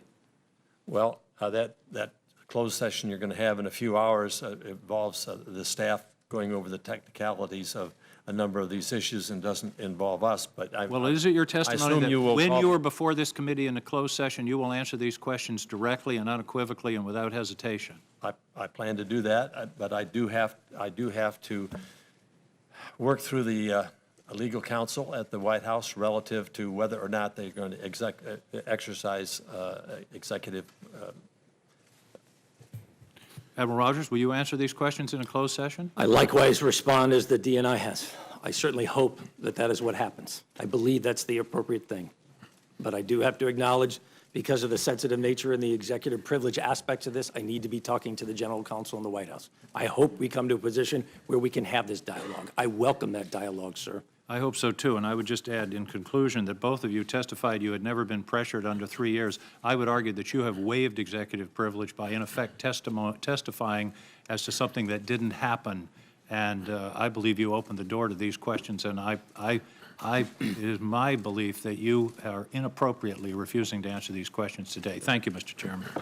Before I turn to Senator Lankford, let me say that the Vice Chairman and I have had conversations with Acting Attorney General Rosenstein when a special counsel was named.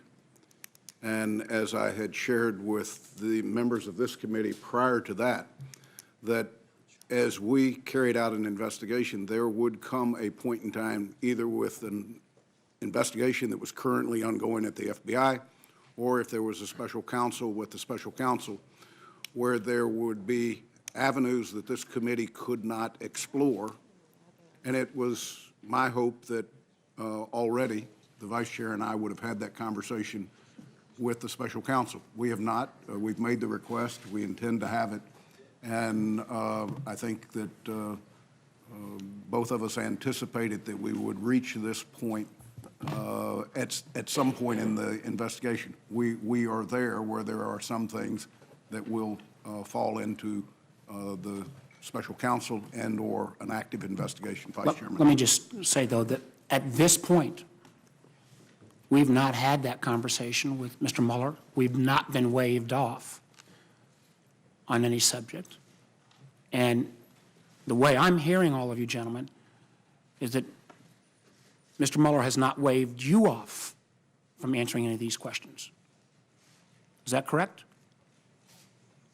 I've had no conversations with Mr. Mueller. I've been out of the country for the last 9 days, and I haven't had an opportunity Have any of to you talk to him. had, because if you've not had questions waived off with Mr. Mueller, I think, frankly, and I understand your commitment to the administration, but that Senator King, Senator Heinrich, and my questions deserve answers, and at some point, the American public deserves full answers. I'm going to ask Mr. Rosenstein to address that. Thank you, Mr. Chairman, and I'm sensitive to your desire to keep our answers brief, and my full answer actually would be very lengthy. But my brief answer, from my perspective with the Department of Justice, and I've been there for 27 years, and Mr. McCabe also is a career employee of the Department of Justice, our default position is that when there's a Justice Department investigation, we do not discuss it publicly. That's our default rule, so nobody needs to. Is that the rule for the President of the United States as well? I don't know what. Because that is you what have the in mind. questions are being asked about, reports that nobody has laid the rest here, that the President of the United States has intervened directly in an ongoing FBI investigation, and we've gotten no answer from any of you. And frankly, we've at least heard from Director Coates and Admiral Rogers that they've not been asked to recuse an answer because of Director Mueller, and I don't understand why we can't get that answer. So I'm not answering for Director Rogers or Director Coates. I'm answering for Director McCabe and myself with regard to the Department of Justice. Senator Langford. Director McCabe, can I ask you, do you feel confident at this point the FBI is fully cooperating with special counsel for any request in communication and setting up of the coordination between the offices for documents, work products, insight, anything the special counsel, as they're trying to get organized and get prepared for the investigations they're taking on? Is everyone in the FBI fully cooperating with special counsel?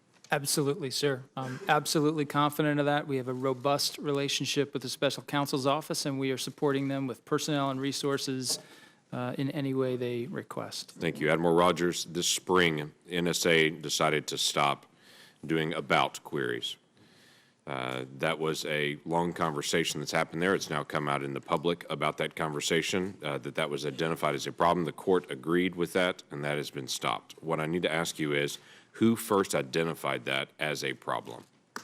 The National Security Agency did. Okay, so how did you report that? Reported that to who? How did that conversation go once you identified we're uncomfortable with this type? So in 2016, I had directed our Office of Compliance, let's do a fundamental baseline review of compliance associated with 702. Okay. We completed that effort. My memory is I was briefed on something like October the 20th.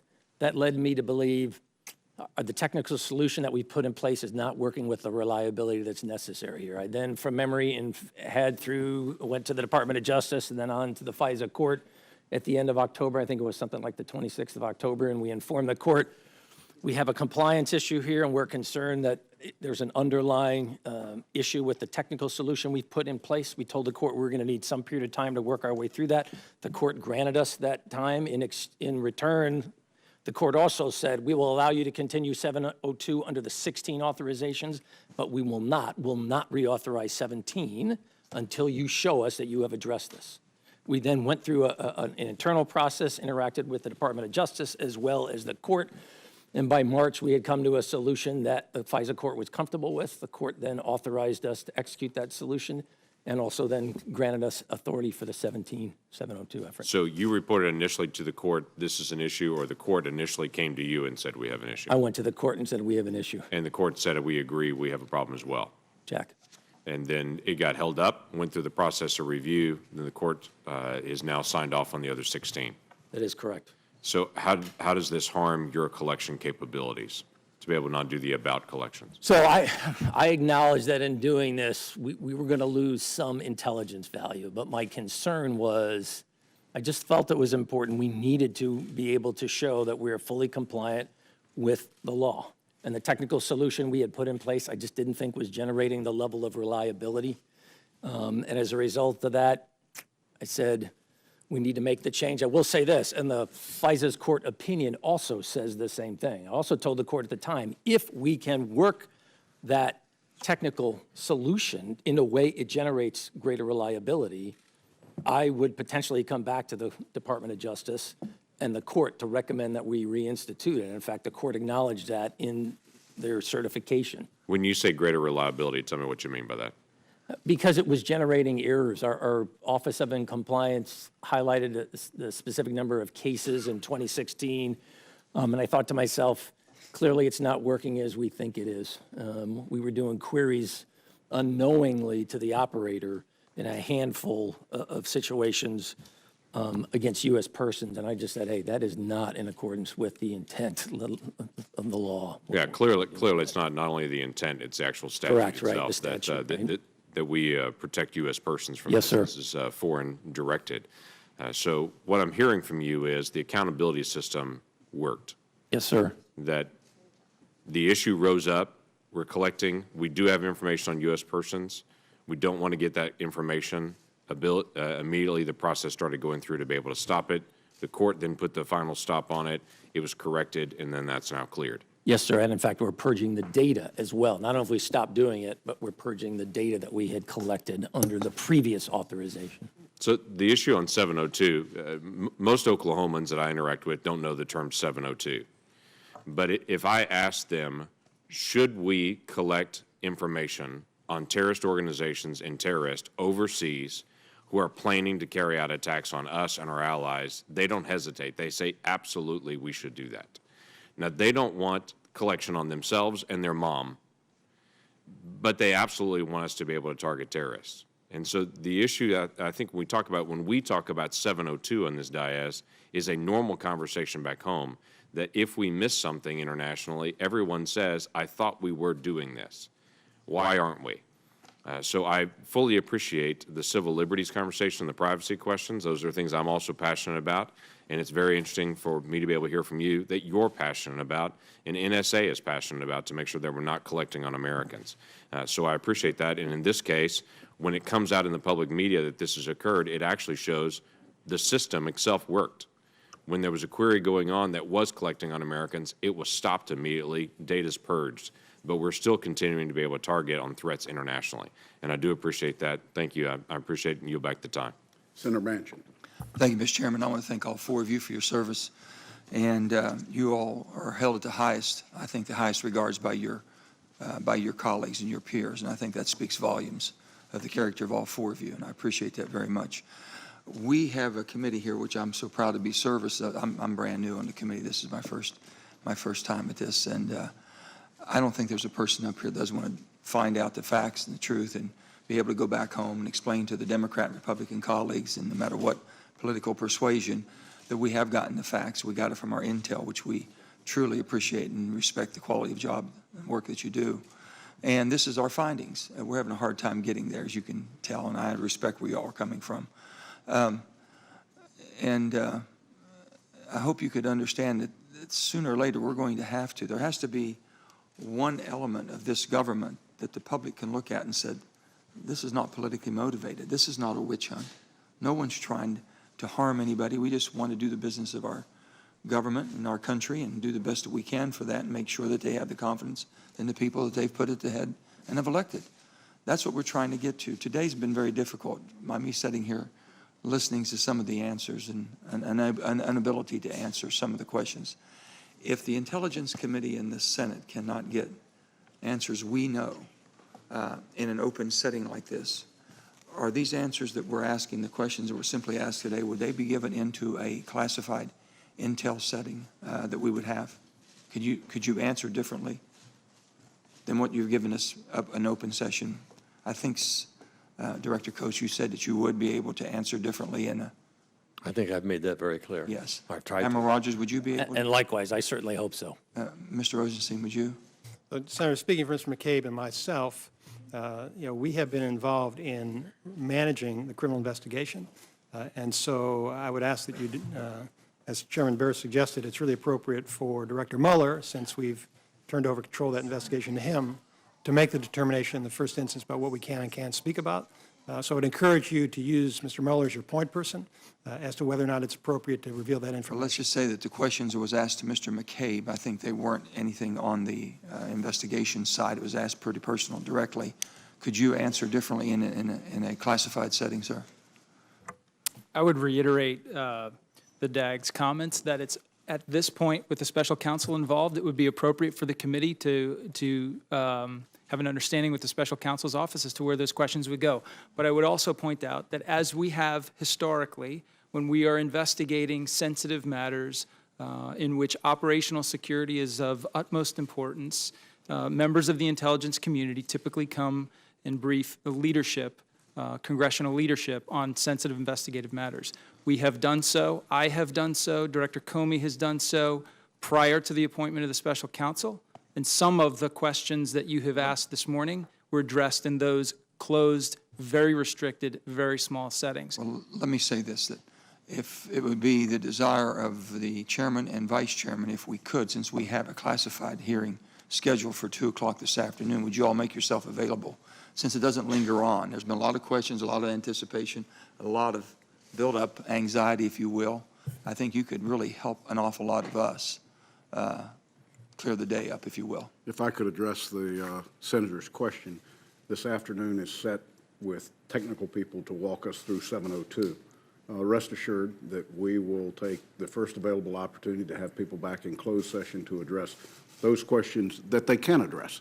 And hopefully prior to that, the vice chair and I would have an opportunity to meet with Director Mueller to determine whether that fits within the scope of his current investigation, and we will do that. Well, Mr. Chairman, the only thing I'm saying is that I know that you can tell by the intensity of the questions here that there's a lot of concerns right now, and we have both Director Coates and Admiral Rogers are willing to say in a classified hearing that they would be able to answer differently. That's the only reason I was bringing that up, and we had it this afternoon. I would hope that would maybe be considered. Let me ask a question. Does the President support Section 702 reauthorization of the FISA and expanded authority? Absolutely. Everyone? Full support. Full support there. Did the President ask, or was he given any specific intelligence or info concerning the Russian active measures in the 2016 presidential election? Was he briefed on that? Did he ask for that briefing, or is it automatic briefing that you give? Admiral Rogers? Well, all that took place before I was So confirmed I will as say, director. yes, he was briefed on the results of the intelligence community assessment. I was part of that in January prior to his assuming his duties. He and I have discussed as well the specifics of that assessment subsequent to him after he had become the president, assumed the duties. Let me just say, just in finishing up, I just would hope that you all, with your expertise and all of your knowledge, would help us put closure to this sooner or later. I mean, we need your help. We need your assistance. We really do. And this is a committee that I think will take the facts as you give them to us and decipher that and come up with some appropriate action and a final report, which is, I think, what the public is looking for. We can't do that without your assistance. So thank you all. And Senator, I fully understand that statement. And as the chairman mentioned, the procedures he's going to put in place relative to when we hold that hearing and the relationship it is to the official investigation that's going on by Director Mueller will dictate when and how we do that. I think we need you in the skiff sooner than later. Thank you. Senator Cotton. Thank you, gentlemen. I want to talk about the import of Section 702 to our national security. Admiral Rogers, I'll direct most of these questions to you as the subject matter expert on the panel on signals intelligence from foreign threats, though I might turn to some of our lawyers for legal questions. Does Section 702, Admiral Rogers, allow you to collect information on U.S. citizens? As intentionally targeted individuals? Yes, No. intentionally target them. No. Does it allow you to target foreigners to do what's called reverse targeting of U.S. citizens, knowing those U.S. citizens are in communications? No, it does not. Does it allow you to collect information on foreigners who are on U.S. soil? No. It doesn't? 702 is outside the United States. So you can collect information on an ISIS terrorist in Syria, and he comes to the United States, and you can no longer collect information on his cell phone or his email address. We're a foreign intelligence organization. We coordinate with the FBI, but yes, sir, we don't do internal domestic collection broadly. Mr. Rosenstein, do foreigners have constitutional rights? When they're in the United States, Senator, different rules apply, and that's why I think it's important for people to understand that Section 702 applies only in circumstances where it's a foreign national outside the United States. If they're inside the United States, we would need to rely on other provisions of FISA to do that collection. So yes, we can do it, but we need to apply different rules. And Mr. McCabe, as the director indicated, is responsible for that. Mr. McCabe, what happens when an ISIS terrorist comes from Syria to the United States and Director Rogers or Admiral Rogers can no longer use Section 702 to monitor his electronic communications? Yeah, Admiral Rogers folks notify mine, and then we work together to pursue coverage under different elements of the FISA statute. I'm sure you'd work as hard as you can to make sure that it's absolutely seamless, but it does seem to me that Section 702, because it's limited to foreigners on foreign soil without targeting any U.S. persons anywhere, goes the extra mile to protect the constitutional rights of American citizens and even the supposed constitutional rights of foreigners when they come on U.S. soil. That's one reason why I support the permanent extension of Section 702, and I introduced legislation to that effect yesterday with the support of all 7 Republicans on this committee. Tom Bossert, the counterterrorism and homeland security advisor to the president, write in today's New York Times about our legislation. The Trump administration supports this bill without condition. Admiral Rogers, is that your position? Could you repeat it again? I apologize, sir. Trump administration supports this bill without condition. Yes. On a scale of 1 to 10, how enthusiastic would you be if this bill passed? You can go over 10 if you'd be excessively enthusiastic. I would be ecstatic that we'd be in a position to continue to generate significant insights for this nation's security. So you'd dial it straight up to 11? Yes, sir. Okay. Director Coates? My level's about 100. Mr. Rosenstein? Senator, I'm not familiar with the rating system. I do think it's very important. Director McCabe? I'm at 11. Director Coates, you had an exchange earlier with Senator Wyden about the efforts to estimate and declassify the number of persons who might be subject to incidental collection under Section 702. This is when you have a lawful 702 order, but someone does in fact communicate with an American citizen. It's my understanding that it would be virtually impossible to do so in a way that wouldn't further infringe on the rights of American citizens. Is that correct? Well, yes, and that's one of the central reasons why I came to the conclusion. But the main reason I came to the conclusion is that is not conceivably possible. We could go through the procedures, we could shift hundreds of people to go over and breach the rights of hundreds, if not thousands, of American citizens to determine of individuals to determine whether or not they are American citizens or not. But we still, having done that, could not get to an accurate number, the number that Senator Wyden was trying to get us to. And my pledge to him is I would go out there, try to fully understand why it was we couldn't get that. There'll be detailed discussions on that on the closed session with the staff and the technicians from both NSA and from Senate staff here and others relative to all of the efforts that have been made to try to answer the question. And as I said in my statement, even if we were to take people off their regular jobs and say, get on this issue, even if we could put other measures in place, we still would not be able to come up. It's hard to explain how difficult this is or why this is the case, but that is what is going to be discussed in the closed session because all of this is classified information this afternoon. I assume the staff of members, all the members here will be there. But my pledge was to do the best I could to try to get to some answer. And the result was we couldn't get to an answer, number one. And number two, trying to get to an answer would totally disrupt the efforts of the agency. Now, if you might be able to make the case, let's hire 1,000 more people and get to the answer if you knew that you would get to the answer.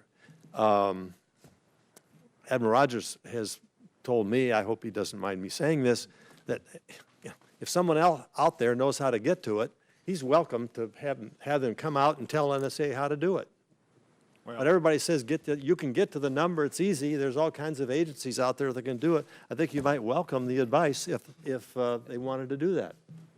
So it really raises the question of why there has to be an exact number. Well, if we're going to hire 1,000 new people, I'd sooner them focus on terrorists and foreign intelligence services than violating the privacy rights of American citizens. My time has expired. Senator Harris. Thank you. Admiral Rogers, in response to the question from Senator Manchin, you, it appears, felt free to discuss the conversations you've had with the President in January about Russian active measures. Can you share with this committee how you're determining which conversations you can share and which you don't feel free to share?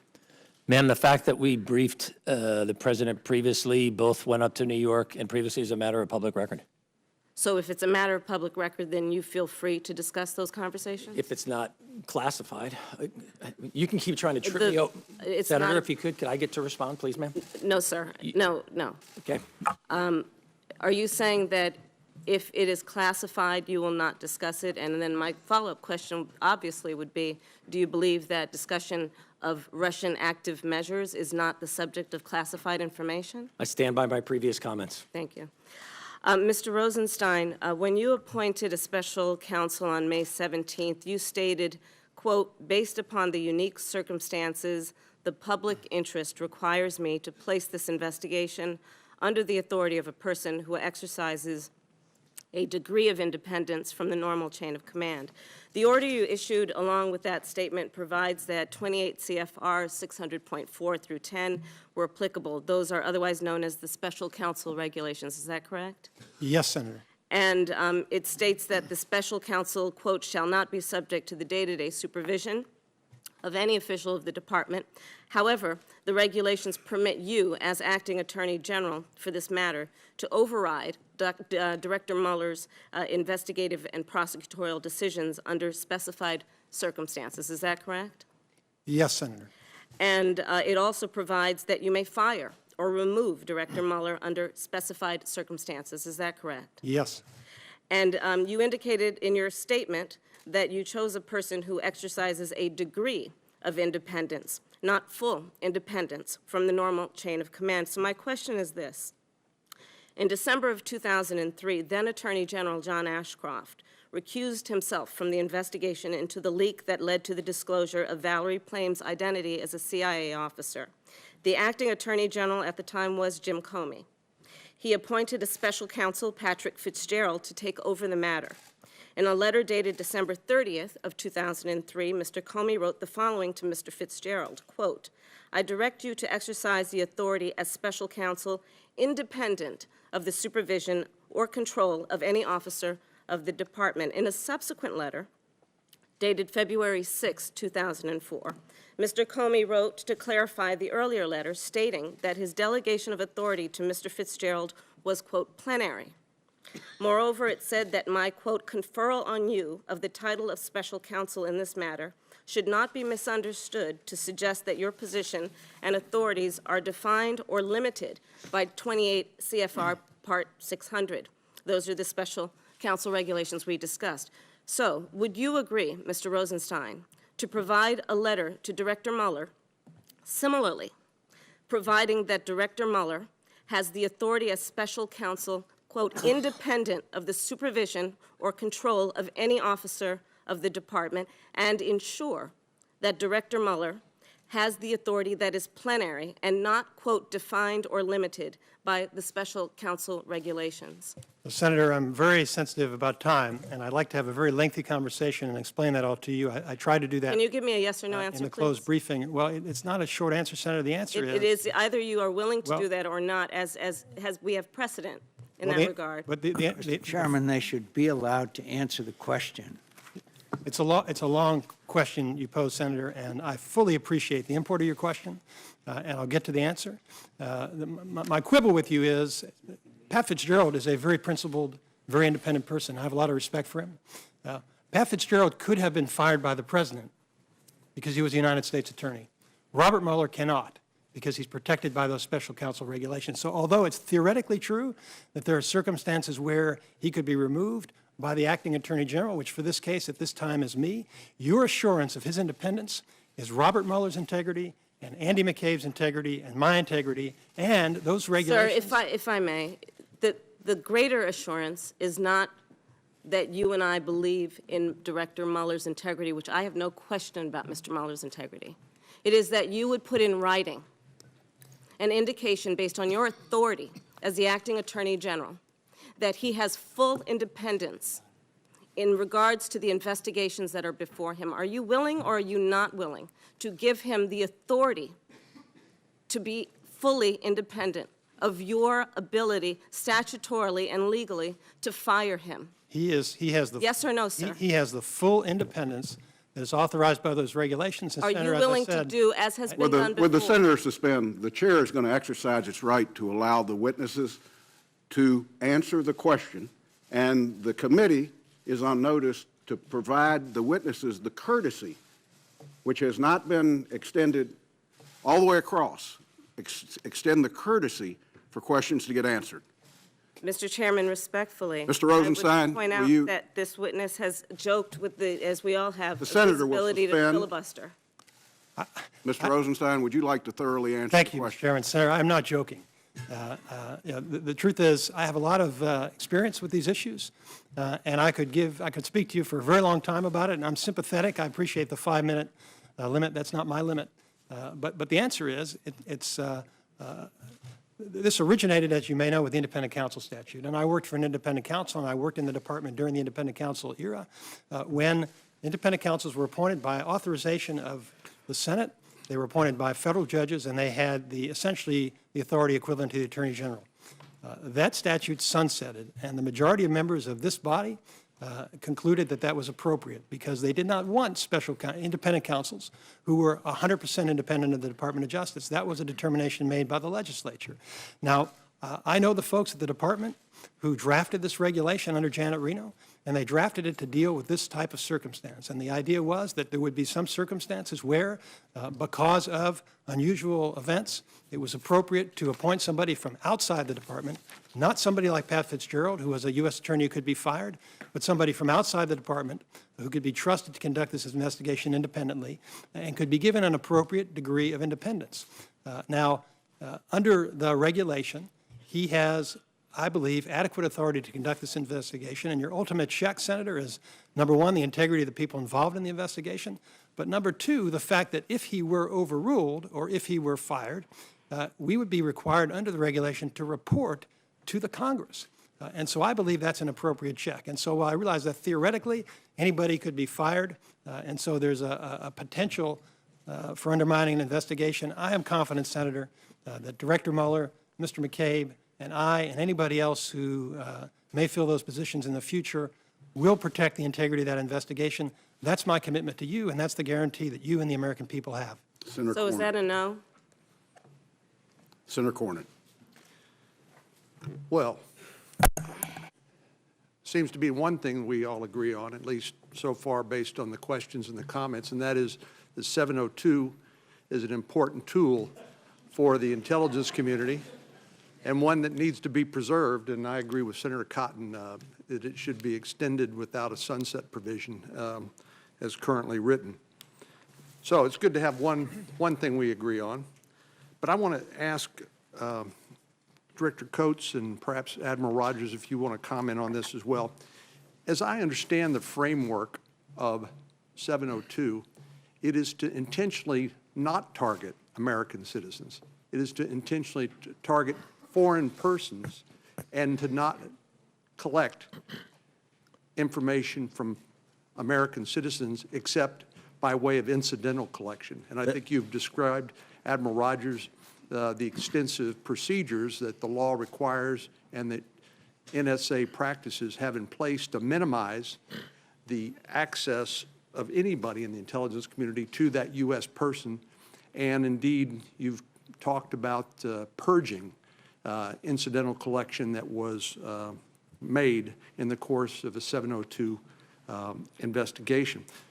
So it strikes me, Director Coates, the question that Senator Wyden has asked you and that's come up several times, to intentionally target American citizens in order to generate a number is just the opposite of what the structure of 702 provides, because the whole idea is to not collect, not to be able to gather information about American citizens except in the incidental course of collecting information against a foreign intelligence target.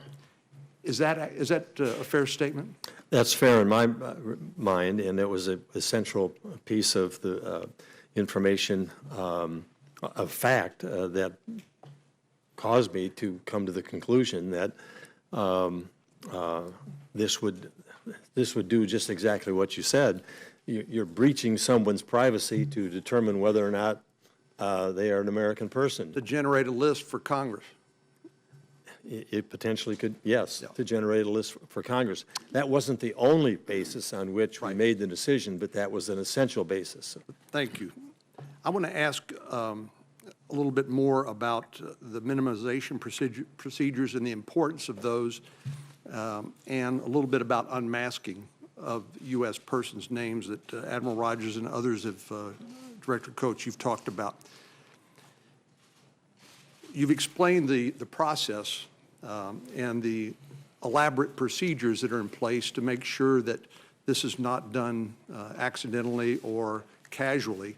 And I think that's very important to reassuring the American people that in the collection of foreign intelligence, we are extraordinarily protective of the privacy of U.S. citizens who might be incidentally collected against. And so, to me, the minimization procedures are very important. The internal policies of the NSA when it comes to collecting foreign intelligence that happens to incidentally impact American citizens is absolutely critical to this balance between security and individual privacy.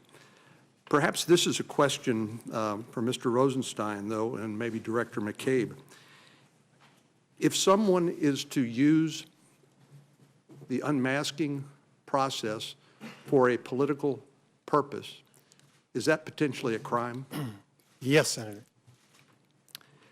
And Director McCabe, perhaps, or Deputy Attorney General Rosenstein, for somebody to leak the name of an American citizen that is unmasked in the course of incidental collection, to leak that classified information, is that also potentially a crime? Yes, I think that's the most significant point, Senator. I think it's important for people to understand unmasking is done in the course of ordinary legitimate intelligence gathering, when the identity of the person on the other end of the phone, the other end of the message, may be relevant to understand the intelligence significance of the communication. Leaking is a completely different matter. Leaking is a crime. Disclosing information to somebody without a legitimate purpose, need to know that information, that will be prosecuted in appropriate circumstances. And there have been cases where we've been able to determine there's a willful violation of federal law, a disclosure that was not authorized, and prosecutions have been brought and will be brought. And Mr. Rosenstein, not to pick on you or Director McCabe, but I think there's some confusion when we talk about generically about Russian investigations. We've described the role of the special counsel, which I think you've discussed in great detail, but that's primarily to investigate potential criminal acts and counterintelligence activities. Is it not? The answer to that is yes. It is the idea of the Russian investigation that has much broader significance, I know, to many of you than the piece that Director McCabe and I are referring to, and the piece that Director Mueller is investigating. Well, that's enormously helpful, at least to me, because when people speak generically of the Russian investigation, I think they're also including things like our responsibilities, the Intelligence Committee, to do oversight of the intelligence and of the potential countermeasures we might undertake to deal with the active measures campaign of the Russian government, which were clearly documented in the intelligence community assessment. But by my count, there are multiple committees of the United States Senate, including the Judiciary Committee on which I serve, which has different jurisdiction and oversight responsibilities. It's our job to do the investigation and write legislation. We're not the FBI.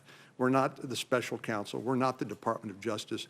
And I'm afraid in the conversation that we've been having here, people have been conflating all of those, and those are very distinct and importantly distinct functions. Thank you. Senator Reid.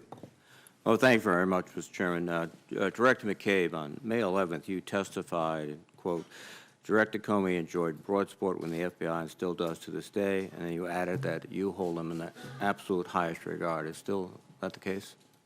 It is, sir. Thank you. Director McCabe, I'm trying to understand the rationale for your unwillingness to comment upon your conversations with Director Comey. First, you have had, I would presume, and correct me if I'm wrong, conversations with Mr. Mueller. You've had those conversations. Yes, sir.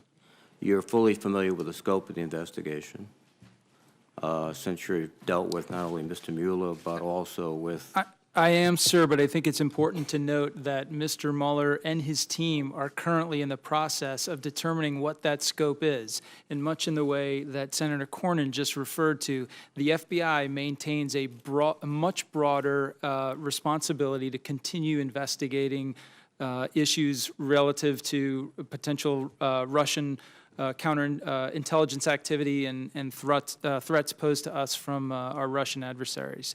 So determining exactly where those lanes in the road are, where does Director Mueller's scope overlap into our pre-existing and long-running Russian responsibilities is somewhat of a challenge at the moment, and that is why I'm trying to be particularly respectful of his efforts and not to take any steps that might compromise his investigation. But getting back to your rationale for not commenting on the conversation between you and Mr. Comey, it seems to me that what you've said is that either that is part of a criminal investigation or likely to become part of a criminal investigation, the conversation between the President of the United States and Mr. Comey, and therefore you cannot properly comment on that. Is that accurate? That's accurate, sir. What about the conversations between Director Coates and Admiral Rogers with the President of the United States? Is that likely to become or is part of a ongoing criminal investigation? I couldn't comment on that, sir. I'm not familiar with that, and it wouldn't be, for the same reasons it's not appropriate for me to comment on Director Comey's conversations, I certainly wouldn't comment on those that I'm further away from.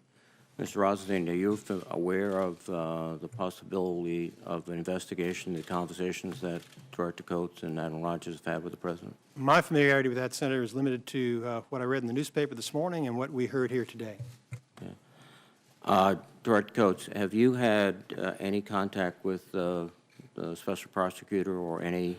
I have not. Have you been advised by any of your counsels, or private or public, that this conversation that you had with the President could be subject to a criminal investigation? I have not. Admiral Rogers, same question. To the last question, no, I have not. Let me just return again to the points that I think Senator King made very well, which is this unwillingness to comment on the conversation with the President, but to characterize it in a way that you didn't feel pressured, yet refusing to answer a very specific and non-intelligence-related issue. I don't see how it would impact on the classification and our status, whether or not you were specifically asked by the President to do anything. Do you still maintain that you can't comment on whether you're asked or not? Nothing has changed since my initial response. I stand by my previous answer. I just must say that the impression I have is that if you could say that, you would say that. Thank you. I have no further questions. Senator McCabe. Well, gentlemen, you're here at an interesting time. It's funny how sometimes events run together. This morning's Washington Post, top intelligence official told associates Trump asked him if he could intervene with Comey on FBI Russia probe. It goes into some detail. I'm sure you've read the article, and it's more than disturbing, obviously, if it's true that the President of the United States was trying to get the Director of National Intelligence and others to abandon an investigation into Russian involvement. It's pretty serious. I also understand the position that you're in, because it is classified information, and yet here it is on this morning's Washington Post in some detail. I'm sure you've read it. So I guess if I understand you right, Director Coates, is that in a closed session you are more than ready to discuss this situation. Is that correct? I would hope we'd have the opportunity to do that. Well, I hope we can provide you with that opportunity.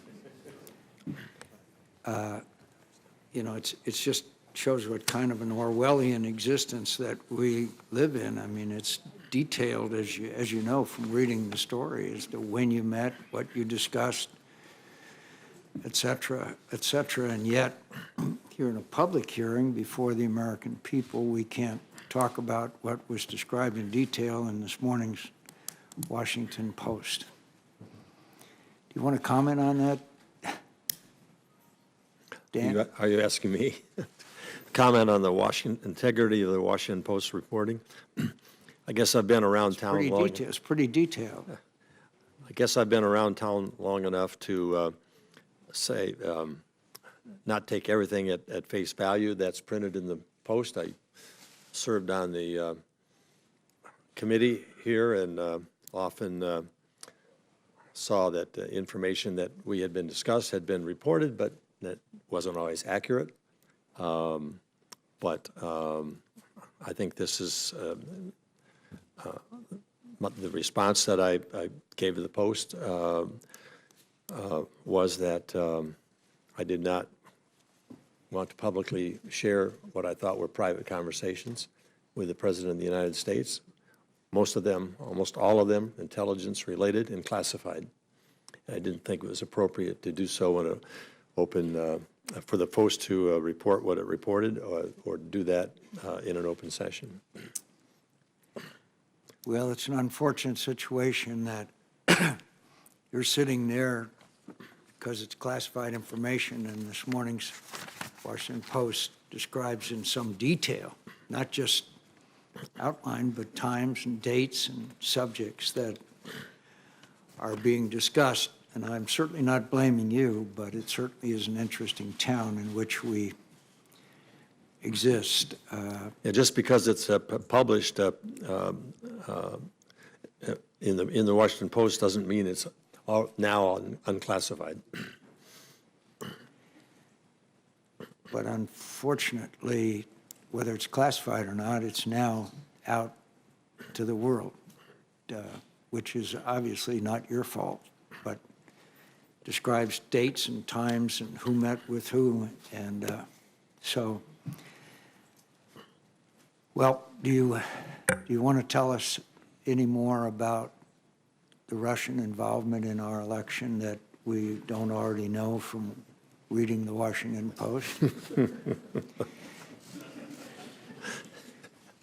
I don't think that's a position that I'm in. I do know that there are ongoing investigations. I do know that we continue to provide all the relevant intelligence we have to enable those investigations to be carried out with integrity and with knowledge.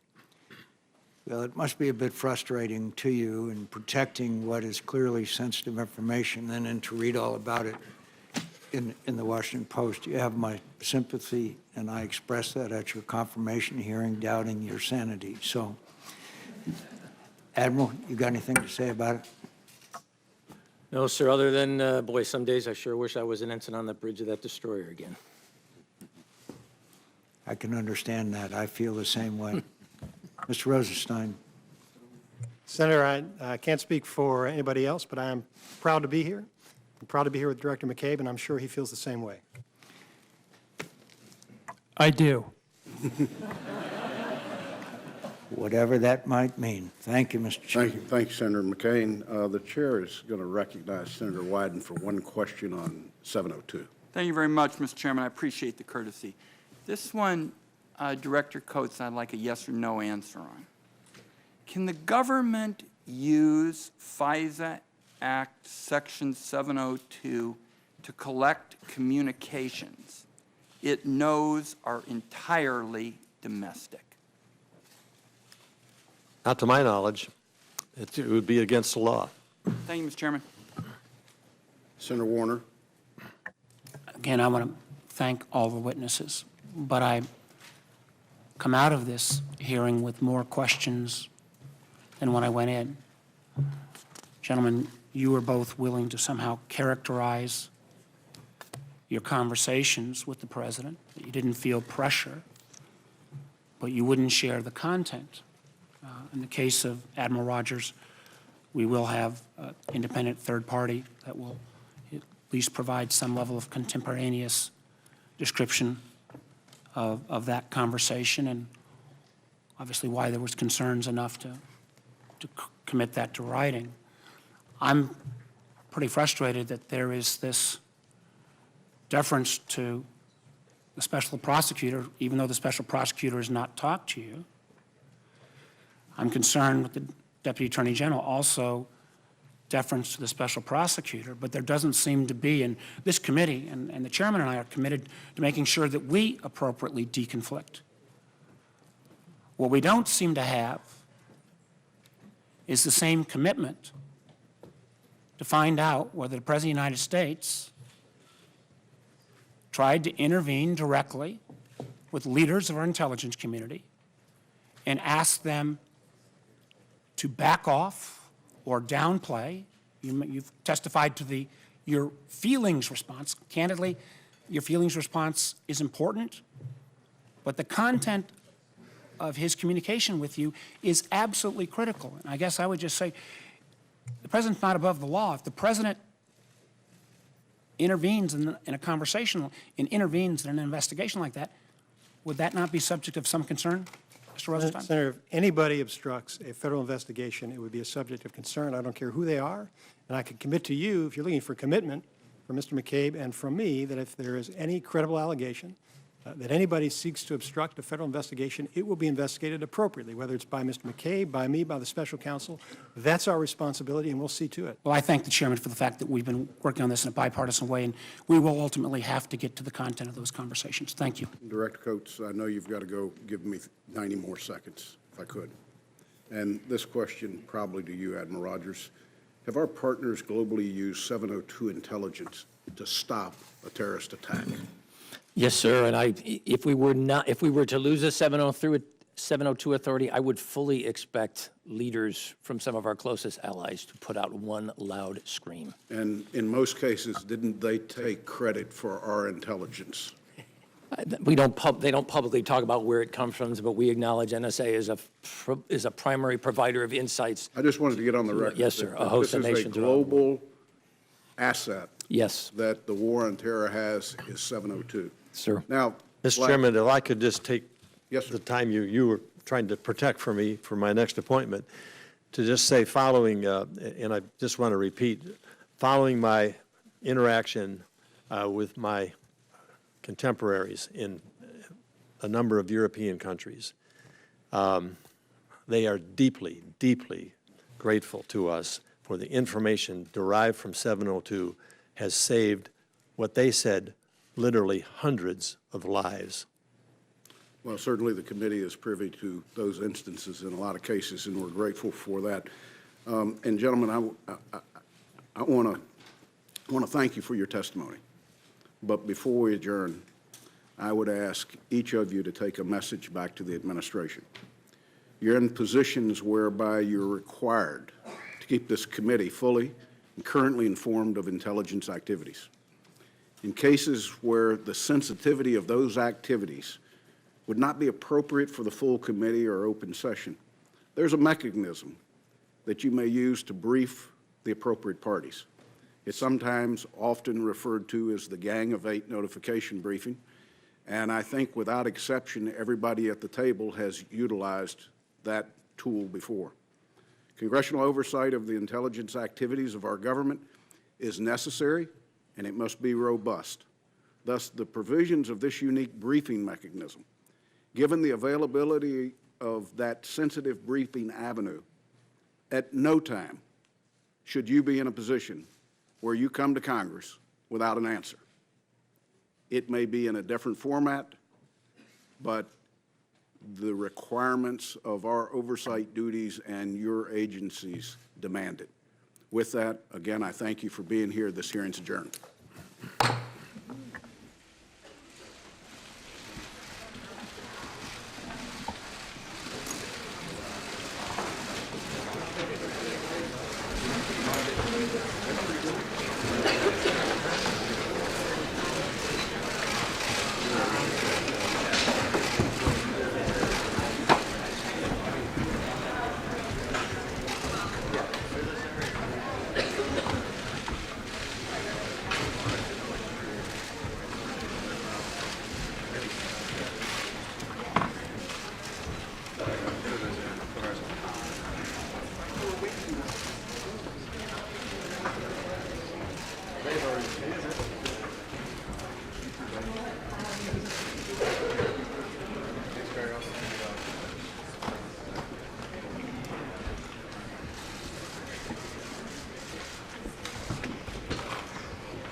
Thank you.